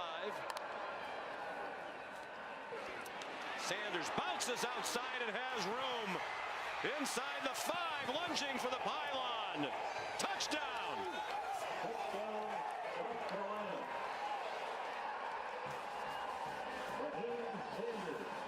22 yards for Raheem Rocket Sanders, and South Carolina is pulling away. And how about South Carolina's back? Rocket Sanders looking a little bit like the Arkansas version of himself from a couple years ago, as the progressive pylon cam shows that ball crossed the plane. Yes, it does, in the left arm. Great effort there as Rocket Sanders refuses to go down. Doesn't look like any part of his body is down. It's like his left backside starts to get down, but the ball at that point was already extended. So unlikely that there will be anything to see on this review that would overturn the call. And how about the run there on 3rd and short? I think the only question here is, does 1 foot touch the sideline around the 2-yard line there? Right. And where's the ball at that point too? Yeah. The foot is clearly out of bounds there. And then the question was the ball already over the pylon? See it extend here. Foot's out right there. Now sync things up to look as to whether or not that ball has crossed the plane. Now you need to leave the producing to Phil Dean. All right. Yeah, I think he's out before the ball gets to the pylon. Very close, and it of course has to be indisputable video evidence beyond all doubt. I thought it was there. Not to tell Phil what to do again, but I think if they slow that one down a little bit, his heel is on the line, on the boundary, with the ball still heading toward the goal line. John Allman is the replay official. All right. When is the foot on the sideline? Right there. And the ball, to me, I mean, it's not right down the line, but it doesn't look like he's at the goal line yet. It looks, I agree with you, but is there enough video evidence to overturn? I Probably think not. Is the challenge that the video replay officials will have. And right there, I can't know for certain whether or not that nose is crossed. And since it was called a touchdown on the field, it's tough to assume they overturn it. But man, either way, very, very close play there.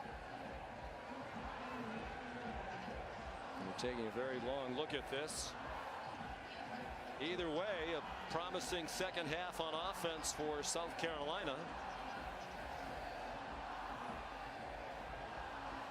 Sanders, one of the best running backs in the country 2 years ago at Arkansas. They rushed for 1,443 yards and 10 touchdowns.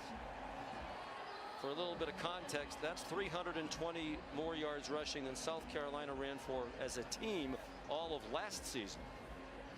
Last season was rough as Molly amplified due to the injuries. He had a connection with Dow Loggins, who's the OC here at South Carolina. Loggins spent 2 years on the coaching staff at Arkansas while Rocket Sanders was there. And they need this guy. We asked Dow Loggins yesterday. He threw the ball, he ran the ball only 36% of the time last year. Is that because you had Spencer Rattler and Xavier Legette? Or is it because you had a bad offensive line and not a very good running back group, or both? And he said, really both. Yeah. Now they have a good running back, and they think an improved offensive line. And a quarterback that's very capable with his legs as well. And still kind of a question mark at wide receiver, too. So you would think this offense would certainly revert more towards being a ground and pound attack. Here's David Smith with the verdict.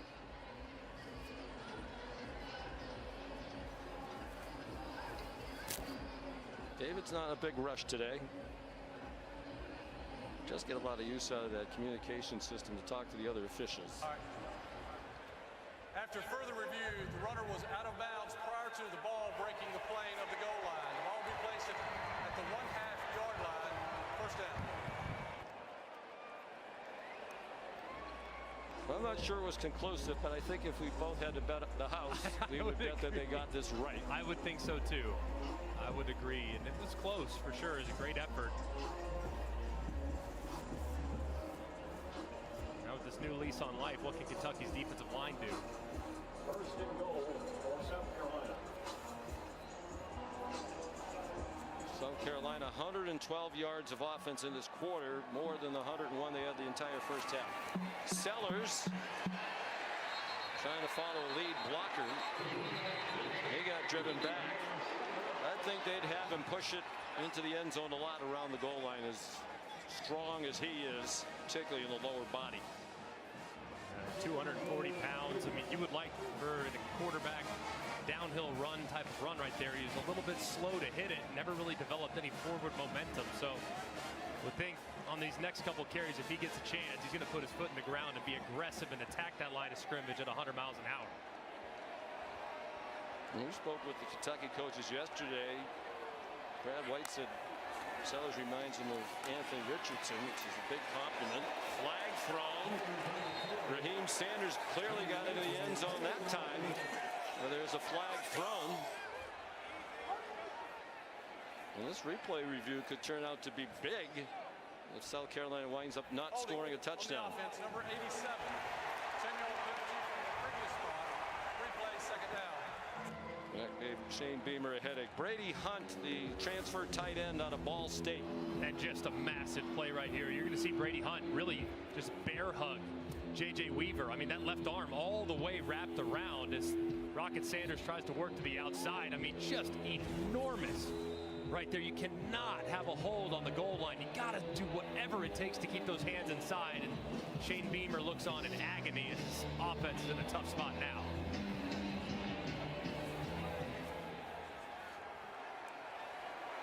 Each team has been penalized 5 times. Feels like there have been more than that because many of them have been quite costly. The fake to Sanders. Sellers fires. There's another flag down. The pass is incomplete in the end zone. He was trying to jam it into Joshua Simon, the tight end, who scored the last touchdown. The 19th receiving touchdown of his career. On the defense, number 10. Penalty is half the distance to the goal. Results in automatic first down. Jansen Dunn, the backup cornerback. He plays the nickel for them, a transfer from Ohio State.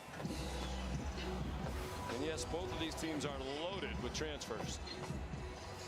Jared Brown working a post on the inside, and Dunn with that left arm just grabbing the receiver as he crosses face. And it's tough to be out there on an island, but he was beat.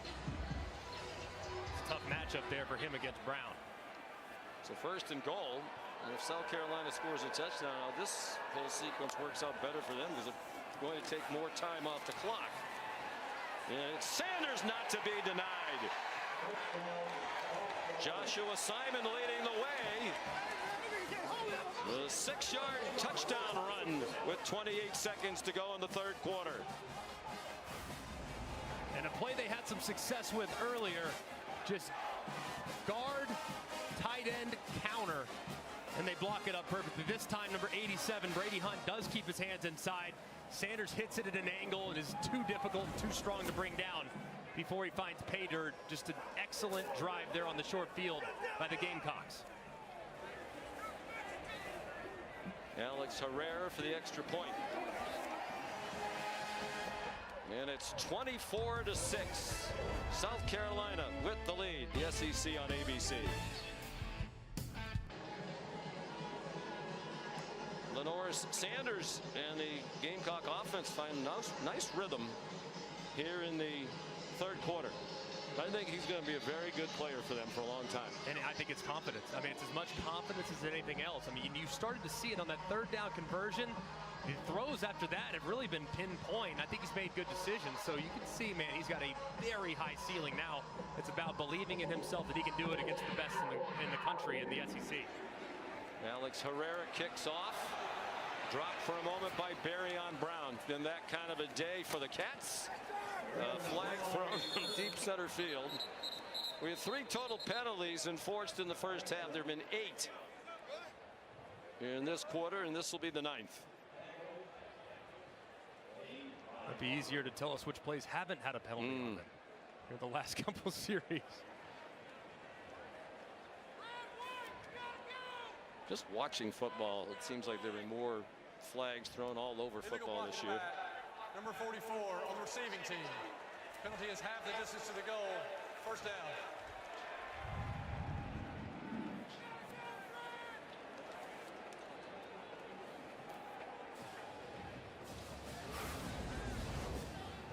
And let's go back to the AT&T Connected Cam. This is a 3-man rush on the last drive, and this has been the story of the day. 7 men in protection for Kentucky. 7 tight end and a running back, and yet against a 3-man rush where you have 4 guys that should be helping with the blocking scheme, and yet you still give up pressure in the middle. And that's been the story of the day for Brock Vandagriff. He's been under pressure almost every single time he's dropped back, and I don't care how talented you are, there's nothing you can do when you don't have enough time to survey downfield. They got to pick it up along the O-line. He has 3 completions today. He's been sacked 4 times. He's taken a beating. And that will likely be the last play of the 3rd quarter. Now, he came out last week against Southern Miss, ran the ball a couple times, and he lowered the shoulder to deliver a hit. He said Party was so amped up, he hadn't played in a long time. He also wanted to show his new teammates that he was dedicated to winning at any cost. ESPN's presentation of college football on ABC will return after this message and a word from our ABC stations. Coach, how will you rally this team to come back and win this? Well, we got to do something because right now it's an embarrassment. Just error after error, self-inflicted wounds, penalties. It's ridiculous. All right, thanks, Coach. Thank you. As usual, directed to the point, Mark Stoops. His team down 24-6 as we head to the 4th quarter. And a lot of the folks have left Kroger Field. Brock Vandagriff, terrible pass into coverage. Nick Emanwari bringing it back. Nick Emanwari scores a touchdown. Right on cue. Self-inflicted wounds. That was a terrible decision by Vandagriff. His receiver was surrounded. Emanwari picked it off and brought it back 25. Fitting that the defense should score. And Emanwari's eyes are in the backfield, obviously not at this exact moment, but in a moment they will be. And he's watching the whole way, and he just watched Vandagriff as he drifts back. He drifts right underneath the intended receiver, makes the interception. Vandagriff trying to get something going, doesn't see the underneath coverage, throws it right to Emanwari, who takes it to the house for the pick 6. Just a tremendous second half performance from this South Carolina defense, both up front and in the secondary. 3rd career interception for Emanwari, a junior from Irmo in the Columbia area. And a starter almost from day 1. On the offense, number 7. That 15-yard penalty will be added at the kickoff. We'll have the try. That is number 7's first unsportsmanlike conduct foul of the game. He referred to them as the offense. He actually plays defense, but feels like offense. I guess in this instance, since it was after the play, he could be deemed to be part of the offensive team. They're kicking an extra point. What do you think Mark Stoops' blood pressure is right about now? Herrera adds the extra point. How high is to the point where you need to be thinking about getting medical attention because he's about to lose it? I don't blame him. Well, I mean, he can get hot. Yeah, the frustration and the self-inflicted mistakes have to be just beside yourself if you're Mark Stoops. This one had no chance. None. And to throw it back across your body, and I mean, Brock Vandagriff's a 4th-year player, and he's not started a lot of football. He threw some throws last week in his first career start against Southern Miss into traffic. He got away with them. And sometimes when you throw it into traffic last week and get away with them, did have 1 interception, but you learn that can't get away with a lot when you're playing against quality competition. Just the Kentucky faithful have to be shocked with this offensive performance. And they've been put to sleep. Let me ask you this question though. You're down 24-6 before he throws that. At a certain point, if you're the quarterback, say, you know what? We got to try to do something. Yeah. Even though I know this is a risky throw, what do we have to lose at this juncture? Yeah, I mean, it's perfectly reasonable. I mean, at that point, still a 3-score game. Are you going to get 3 possessions the way that South Carolina's starting to run the football? Probably not, but you don't want to practice bad habits either. I mean, if nothing's there, you don't want to kind of get used to throwing it and trying things, and there's just really no reason to try to attempt that, especially on 1st and 10 deep in your own end. Kentucky has run 8 plays in this half for minus 11 yards, and the defense has now scored a touchdown. Still a gusty breeze here. Temperature still 70 degrees. And a lot of the patrons here have decided to go do something else on this beautiful day. Let me sneak in an emergency night. Keeneland's not open yet. A couple more weeks. Minus 11 will get you heading to the exits. And it doesn't even account for the hidden yardage that was lost as well. I mean, 4 straight penalties leading to minus nearly 50 yards of offense. Well, they're squibbed it down the field. Risk a big return by Barrion Brown, who led the country last year. 17 yards on that return. Kick off your Week 1 NFL Sunday at 10 a.m. with the Countdown Crew on ESPN, the app. They'll have the early breaking stories, injury updates, previews of each game right up to kickoff. And then Monday night, it's the 55th season of Monday Night Football. And it kicks off on ESPN Deportes and ESPN Plus. 8 o'clock, the Jets and San Francisco. Payne and Eli on ESPN2. Coverage starts with SVP and the Monday Night Countdown Crew at 6. The return of Aaron Rodgers to the Jets. He went 7-10 last year. Gavin Wimsatt is the quarterback. Maybe they're just trying to avoid more damage to Brock Vandagriff. There's a flag down as he hands it off to Demi Sumo Kongbe. Kind of feel for Vandagriff. He didn't really have a fair chance today. No, I mean, they really never got him in rhythm. You ask him to throw 1 pass in the 2nd quarter. I mean, that's impossible on a guy that hasn't played a ton of football. Illegal formation on the offense. Number 54, the right tackle, is not on the line of scrimmage. There was 5 or more in the backfield. 5-yard penalty. Replay, first down. There was a point too where Vandagriff was under pressure pretty much every single time he dropped back. I mean, just about the whole day. He did not complete a pass after 7.5 minutes into the 1st quarter. The last completion was midway through the 1st quarter. Seven penalties, minus 11 yards. About as ugly a performance as there can be. There's another flag down. Sumo Kongbe has actually rushed for about 400 yards today, but about 320 has come back on penalties, it seems. That one's 26 if it stands. Illegal formation. Wow. On the offense. Number 54, the right tackle, is not up on the line of scrimmage. Therefore, there was 5 or more players in the backfield. 5-yard penalty. Replay, first down. I know this is a point of emphasis. Clearly it was watching some of these NFL games, including the great Ravens-Chiefs game the other night, but it's going to make football unwatchable. Well, that's pretty clear cut there. yeah, I mean, Even without the emphasis. He's definitely deep, but I mean, these are the penalties that just drive you crazy if you're a coach, because there's effort penalties, the holdings, the pass interferences, even the face masks, but then there's just dumb penalties.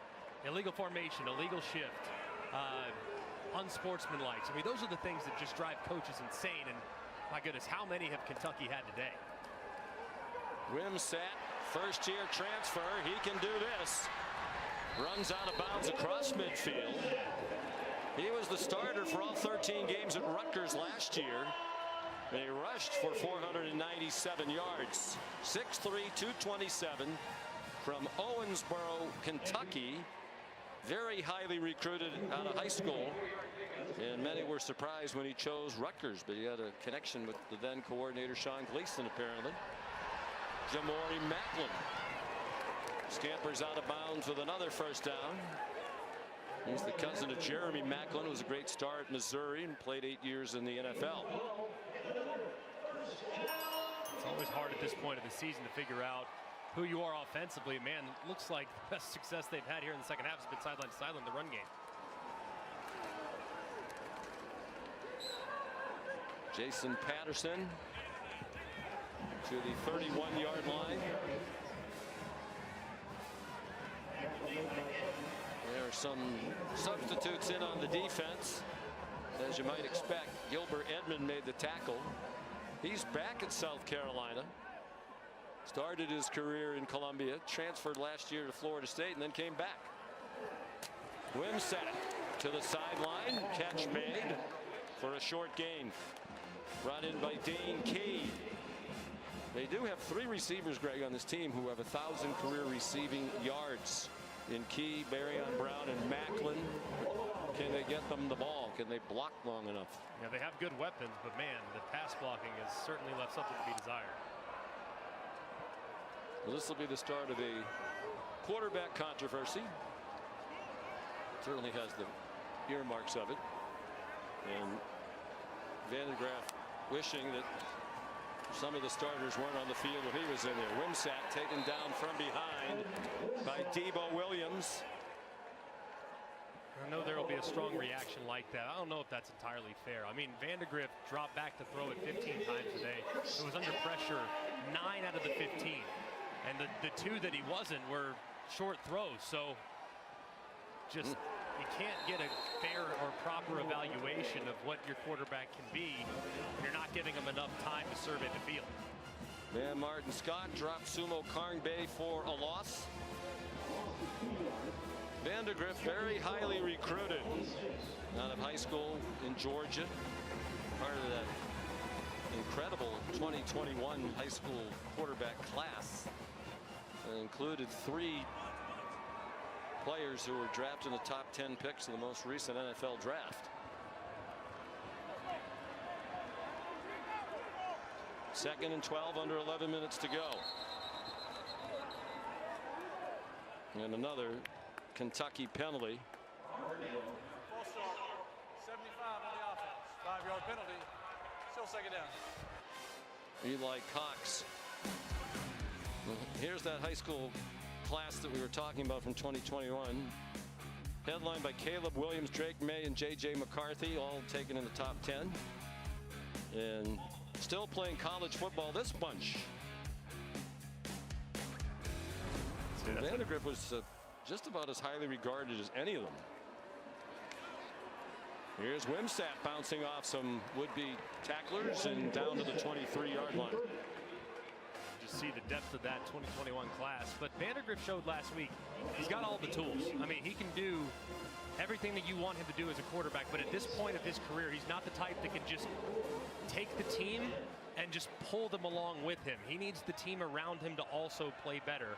Still a little bit more of a game manager at the moment, but in time he can develop and become a more complete player. But man, he needs some help along the offensive line. Wimsatt intercepted. Picked off by Jalen Kilgore.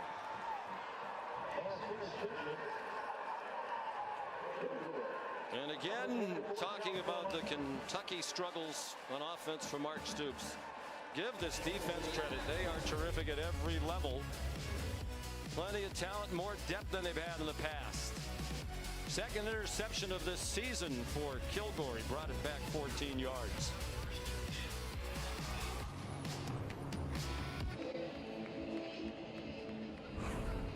You're watching the SEC on ABC, presented by Burger King from Kroger Field in Lexington.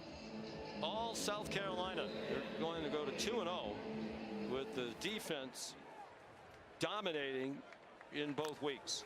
Last week against Old Dominion and today here against Kentucky. Under 10 minutes to go. Juju McDowell, the ball carrier. Deion Walker made the tackle. Gain of 4. SEC football continues tonight on SEC Network. 7:45 Houston against number 15 Oklahoma. Download the ESPN app or go to espnplus.com/schedule to watch all the action.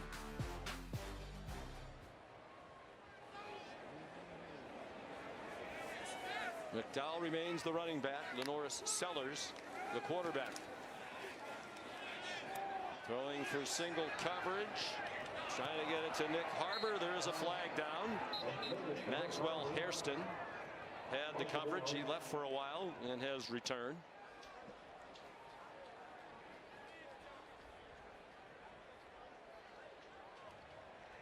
Pass interference on the defense. Number 11. 15-yard penalty from the previous spot. Automatic first down. Zion Childress called for the penalty.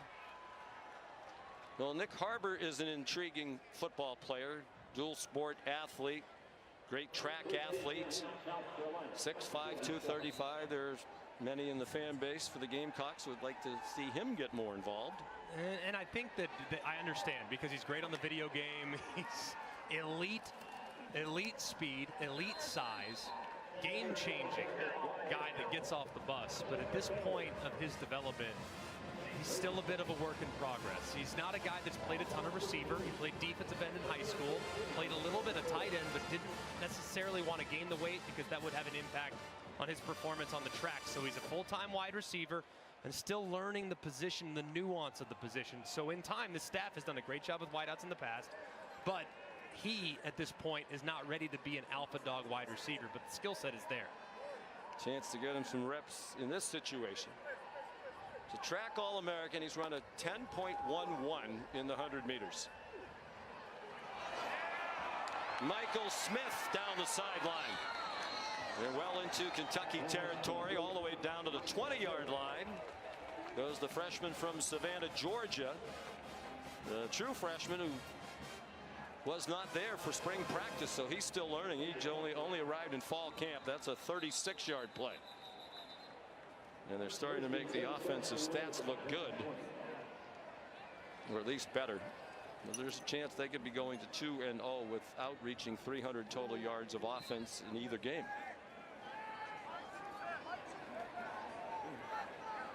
And don't look now if you're Kentucky, but next Saturday night, Georgia is here, the #1 team in the country.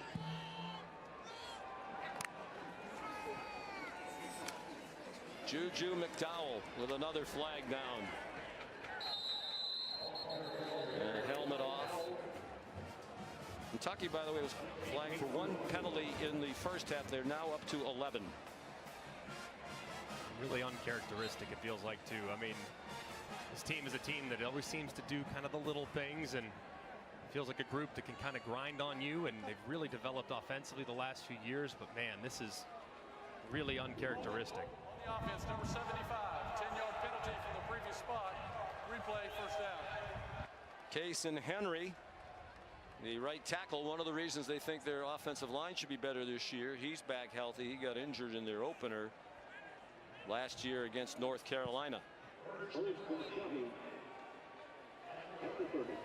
Oscar Attaway III has come in at running back, a transfer from North Texas. South Carolina brought in 21 transfers this year. Kentucky 15. Attaway dumped immediately by Alex Afari Jr. The loss of 1.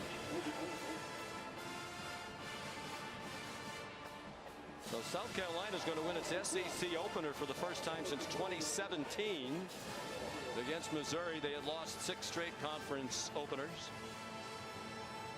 which was the longest for the Gamecocks since they entered the conference in 1992, and the second longest active streak behind Vanderbilt's 12 straight season opening SEC defeats.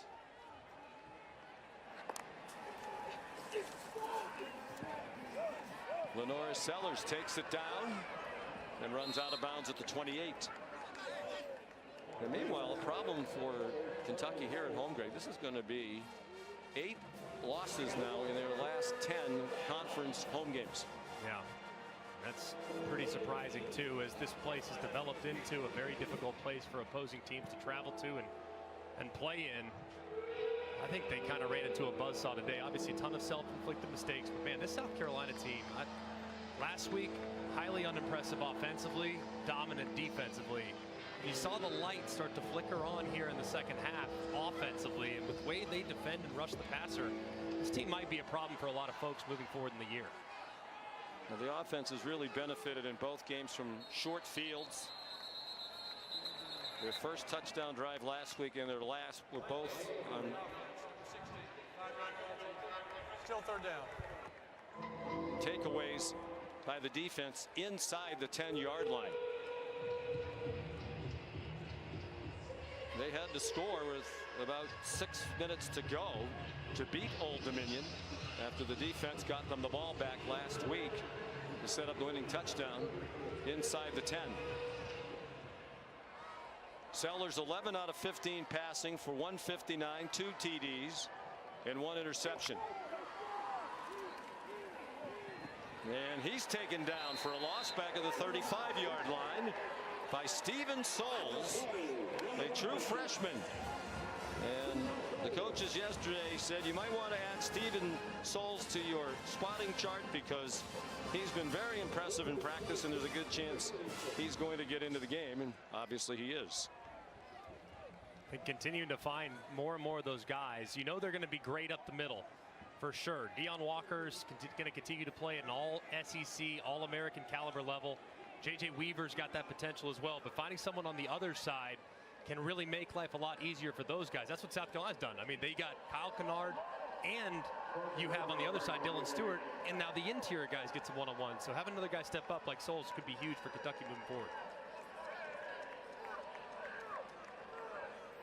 Ty Kroger, they're well coached. They'll let the play clock go down, and the game clock under 5 minutes to go.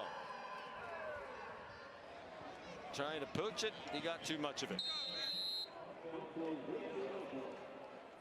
4:53 to go. South Carolina on its way to 2-0.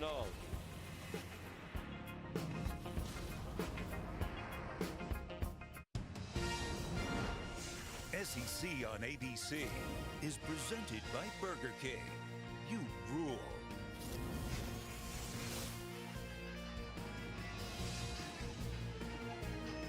The defense ruling for South Carolina today. Nick Eamon-Warry with a pick 6. 2 great weeks back to back for that South Carolina D. Last week against Old Dominion, 4 takeaways, kept giving the offense short fields, 5 sacks. Today only 4 sacks, but Kentucky's only attempted 12 passes. They stopped trying, or that sack total will be a lot higher. Jason Patterson, the ball carrier. So where do we think South Carolina is, Greg, in year 4 now under Shane Beamer? And is this really feisty and talented defense good enough to make them a surprising contender in the conference? Well, I think contender feels like maybe a bridge too far, but I tell you what, I don't want to be a contender and see South Carolina on the schedule now. With those guys off the edge defensively, man, they are a handful. Now, it's about the offense. Can they kind of get up to speed and complement that defense? Because they're going to cause a lot of problems for teams in this league with how they can rush the passer and put a lot of pressure on that position. Patterson again. Yeah, I guess the questions for their offense is the offensive line better than it was before, because last year they couldn't really run block at all, and they didn't have the running back you could tie the game plan to. Now they do in Sanders. They have that. And then is there somebody in the wide receiver group who can at least help a little bit, replacing what they got from Xavier Legette? Yeah, I mean, I think a lot of it for them too. I mean, they have good speed and weapons on the perimeter, but who's that guy that's going to go and win that 50-50 ball? Is it Nick Harbor? Because at this point, I don't know if it is, but can Jared Brown do that? Can Dre Jacobs do that? That's what they got to identify, are those guys that can win against big corners that are physical and could potentially knock them off their routes. Because it's not a very big core. It's a group that's more catch and run, and that might be something that'll be challenging as they move forward. Even the third string defensive tackles are putting pressure. That was big Monkel Goodwine, number 44, who was in pursuit of Wimsatt, forced him to throw it. He's a transfer from Alabama. Wimsatt stayed on his feet, got very close to the first down marker, and he did get it with an 11-yard gain. South Carolina defense reminds me a little bit of the defense that Missouri had when they first joined the league. They ended up actually going to consecutive SEC championships because they had two bell cow defensive ends that were off the charts good. One Shane Ray, Michael Salmon. Those guys just wrecked the game almost every single week for the opposing offense, and that's kind of how the South Carolina defense is structured. Really good up front with two guys that can completely take over. There's Clayton White, certainly helps as well. He's in his 4th year as defensive coordinator. A lot of continuity within the system and a lot of veteran players who have been in that system.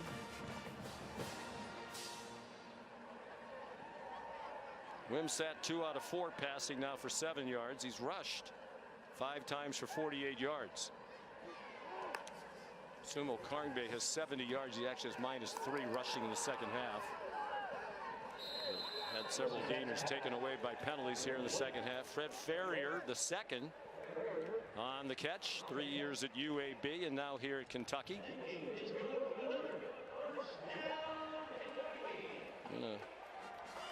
Big test upcoming for South Carolina back in Columbia next Saturday when LSU comes to town to Williams-Brice for the first time since 2008. 2-minute timeout. Or the 1:59 timeout. It's still a work in progress. Nagati in studio. Shocker in South Bend, the biggest upset of the season so far. Northern Illinois takes down number 5 Notre Dame. A 62-yard field goal attempt is blocked in Northern Illinois. They win 16-14. They were 28.5-point dogs. Sean, Greg, Molly, back to you. Well, another head-scratching early season loss for Marcus Freeman and the Irish. Marshall went in there a couple of years ago. Farion Brown dropped by Kelvin Hunter, true freshman, making his debut. Here's the college football rankings brought to you by Verbo. Yeah, goodbye Notre Dame from the top 10. Goodbye Michigan as well. And very impressive win for Texas. Very, very impressive. They look great. I mean, and the game was more sideways than the final score would even indicate. Credit Reese Davis with that pick on game day. Said Texas would win and win big. Long throw intended for Willie Rodriguez, a freshman tight end. Down to 1:21 to go. If it stays this way, it'll be the largest road win for South Carolina under Shane Beamer. His first season was 2021 with a 25-point margin right now. And it'll be their 3rd SEC road win in 4 seasons under Beamer. Here's another flag. And Wimsatt is taken down. Another sack for this South Carolina defense with the subs on the field. Holding on the offense, number 69. That penalty is declined. 4th down. Monkel Goodwine in on the sack. There's more college football action after our game tonight. And there's a good wine for Greg McElroy as well. 7:30. Tennessee and NC State both in the top 25 in the Duke's Mayo Classic from Charlotte, a neutral site game. It's really going to be a fascinating matchup. I love the way NC State plays defense, and I love the way Tennessee plays offense. I mean, it's just going to be awesome to see Tony Gibson and that defensive coordinator and that staff on NC State's defensive side against Josh Heupel on the offensive side. Just going to be an amazing cat and mouse game. And can you pronounce Nico's name for me again? Nico Iamaleava. Iamaleava. Good for you. Willie Rodriguez could not make the catch. 1 minute to go. The celebration has already begun on the Gamecock sideline.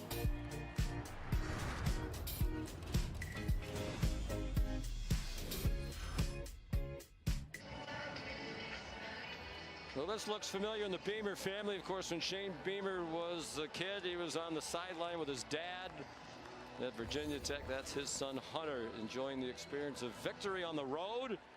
And it doesn't get any easier with the schedule going forward. We talked about it earlier. If you're going to have a big year, these are the kind you have to win, and they're going to win this one convincingly. They go to Alabama, to Oklahoma, Ole Miss isn't bad. And of course, next week will be another really good barometer now against an LSU team that's still in the top 20 even after the opening defeat. Yeah, and we're going to find it. We know LSU's got a great offensive line. That's been their strength for a couple of years now, and we're going to find out just how good this pass rush is. So it's going to be a great test for them next week, but they get it in the friendly confines there at Williams-Brice. And tell you what, you woke Ole Miss and Missouri up knowing that you got to travel up there as well later in the year. Feels like an important year for Shane Beamer. The first two were terrific, 7-6, and then an 8-5 last year. A step back to 5-7. But year 4 off to an excellent start. They go to 2-0, 1-0 in the conference, and they make history. They are the first team to be in first place in the 16-team Southeastern Conference. They'll be in first place all by themselves, but this is the first and only SEC game of this week in this season so far. Here's Molly. Coach, you told us before the game this defense felt doubted and overlooked going into this one. What kind of statement did they make today with yet another dominant performance? An unbelievable statement by our defense, but an unbelievable statement about our entire program. You know, there was a perception out there about our team this week, but it wasn't reality. And we knew what kind of team we have. There were some lazy narratives out there this week about this team. And we got a bunch of tough, gritty young men, starting with our quarterback. Offense, defense, special teams, everybody did it today, and that's a team win. We got 74 players up here, but we got 120 guys on our football team, and there's a bunch of guys in Columbia right now watching this on TV, and I want them to know that they are a huge part of this. The scout team, everybody involved with our program made a statement about what Gamecock football is about today. You mentioned LaNorris Sellers with his first SEC road win. What kind of progress did you see from him and your offense week 1 to week 2? We got better, and the exciting thing is we can be so much better. You know, I mean, what a performance by our defense. We gave them 3 with the turnover, but you know, the offense made plays. We had a hell of a second half right there as well. LaNorris is gritty. He's going to continue to learn. We're going to continue to get better on offense, and that's the exciting thing. You know, I mean, this is a great team we just beat, but nobody came in. We expected this, you know, and that's nothing against Kentucky, but there was great confidence coming in here today, not to keep it close and hope things work out, but there's great confidence on this football team, and we showed it today. If your defense continues to dominate and your offense progresses the way that it should, what can this year's South Carolina team accomplish? I think we got all the ingredients. So many of my dad's teams at Virginia Tech he had back in the day. Great defense, great special teams. Offense kind of will continue to get better as the year goes. But, I mean, we came up here, we started, I think, 3 true freshmen on offense today, a redshirt freshman quarterback. We got a defense, a veteran defense that I think people have forgotten about going back to last year. We played pretty good defense down the stretch last year, and we started out this season with pretty good defense. And, you know, it wasn't great last week against Old Dominion, but we got better as a team this week, and we'll continue to get better, and we need to be a lot better next Saturday at high noon against LSU, and we need Williams-Brice Stadium freaking rocking next Saturday at 12 noon. All right, thank you. Congratulations on the win, Coach. Thanks so much. Got his talking points in. His daughters would like his attention now as well. Very impressive win for South Carolina. They go to 2-0. Final score here in Lexington. The Gamecocks 31, the Kentucky Wildcats 6. Now for our great crew, led by our producer Phil Dean, our director Scott Johnson. For Molly McGrath and Greg McElroy, Sean McDonough saying so long from Lexington, Kentucky.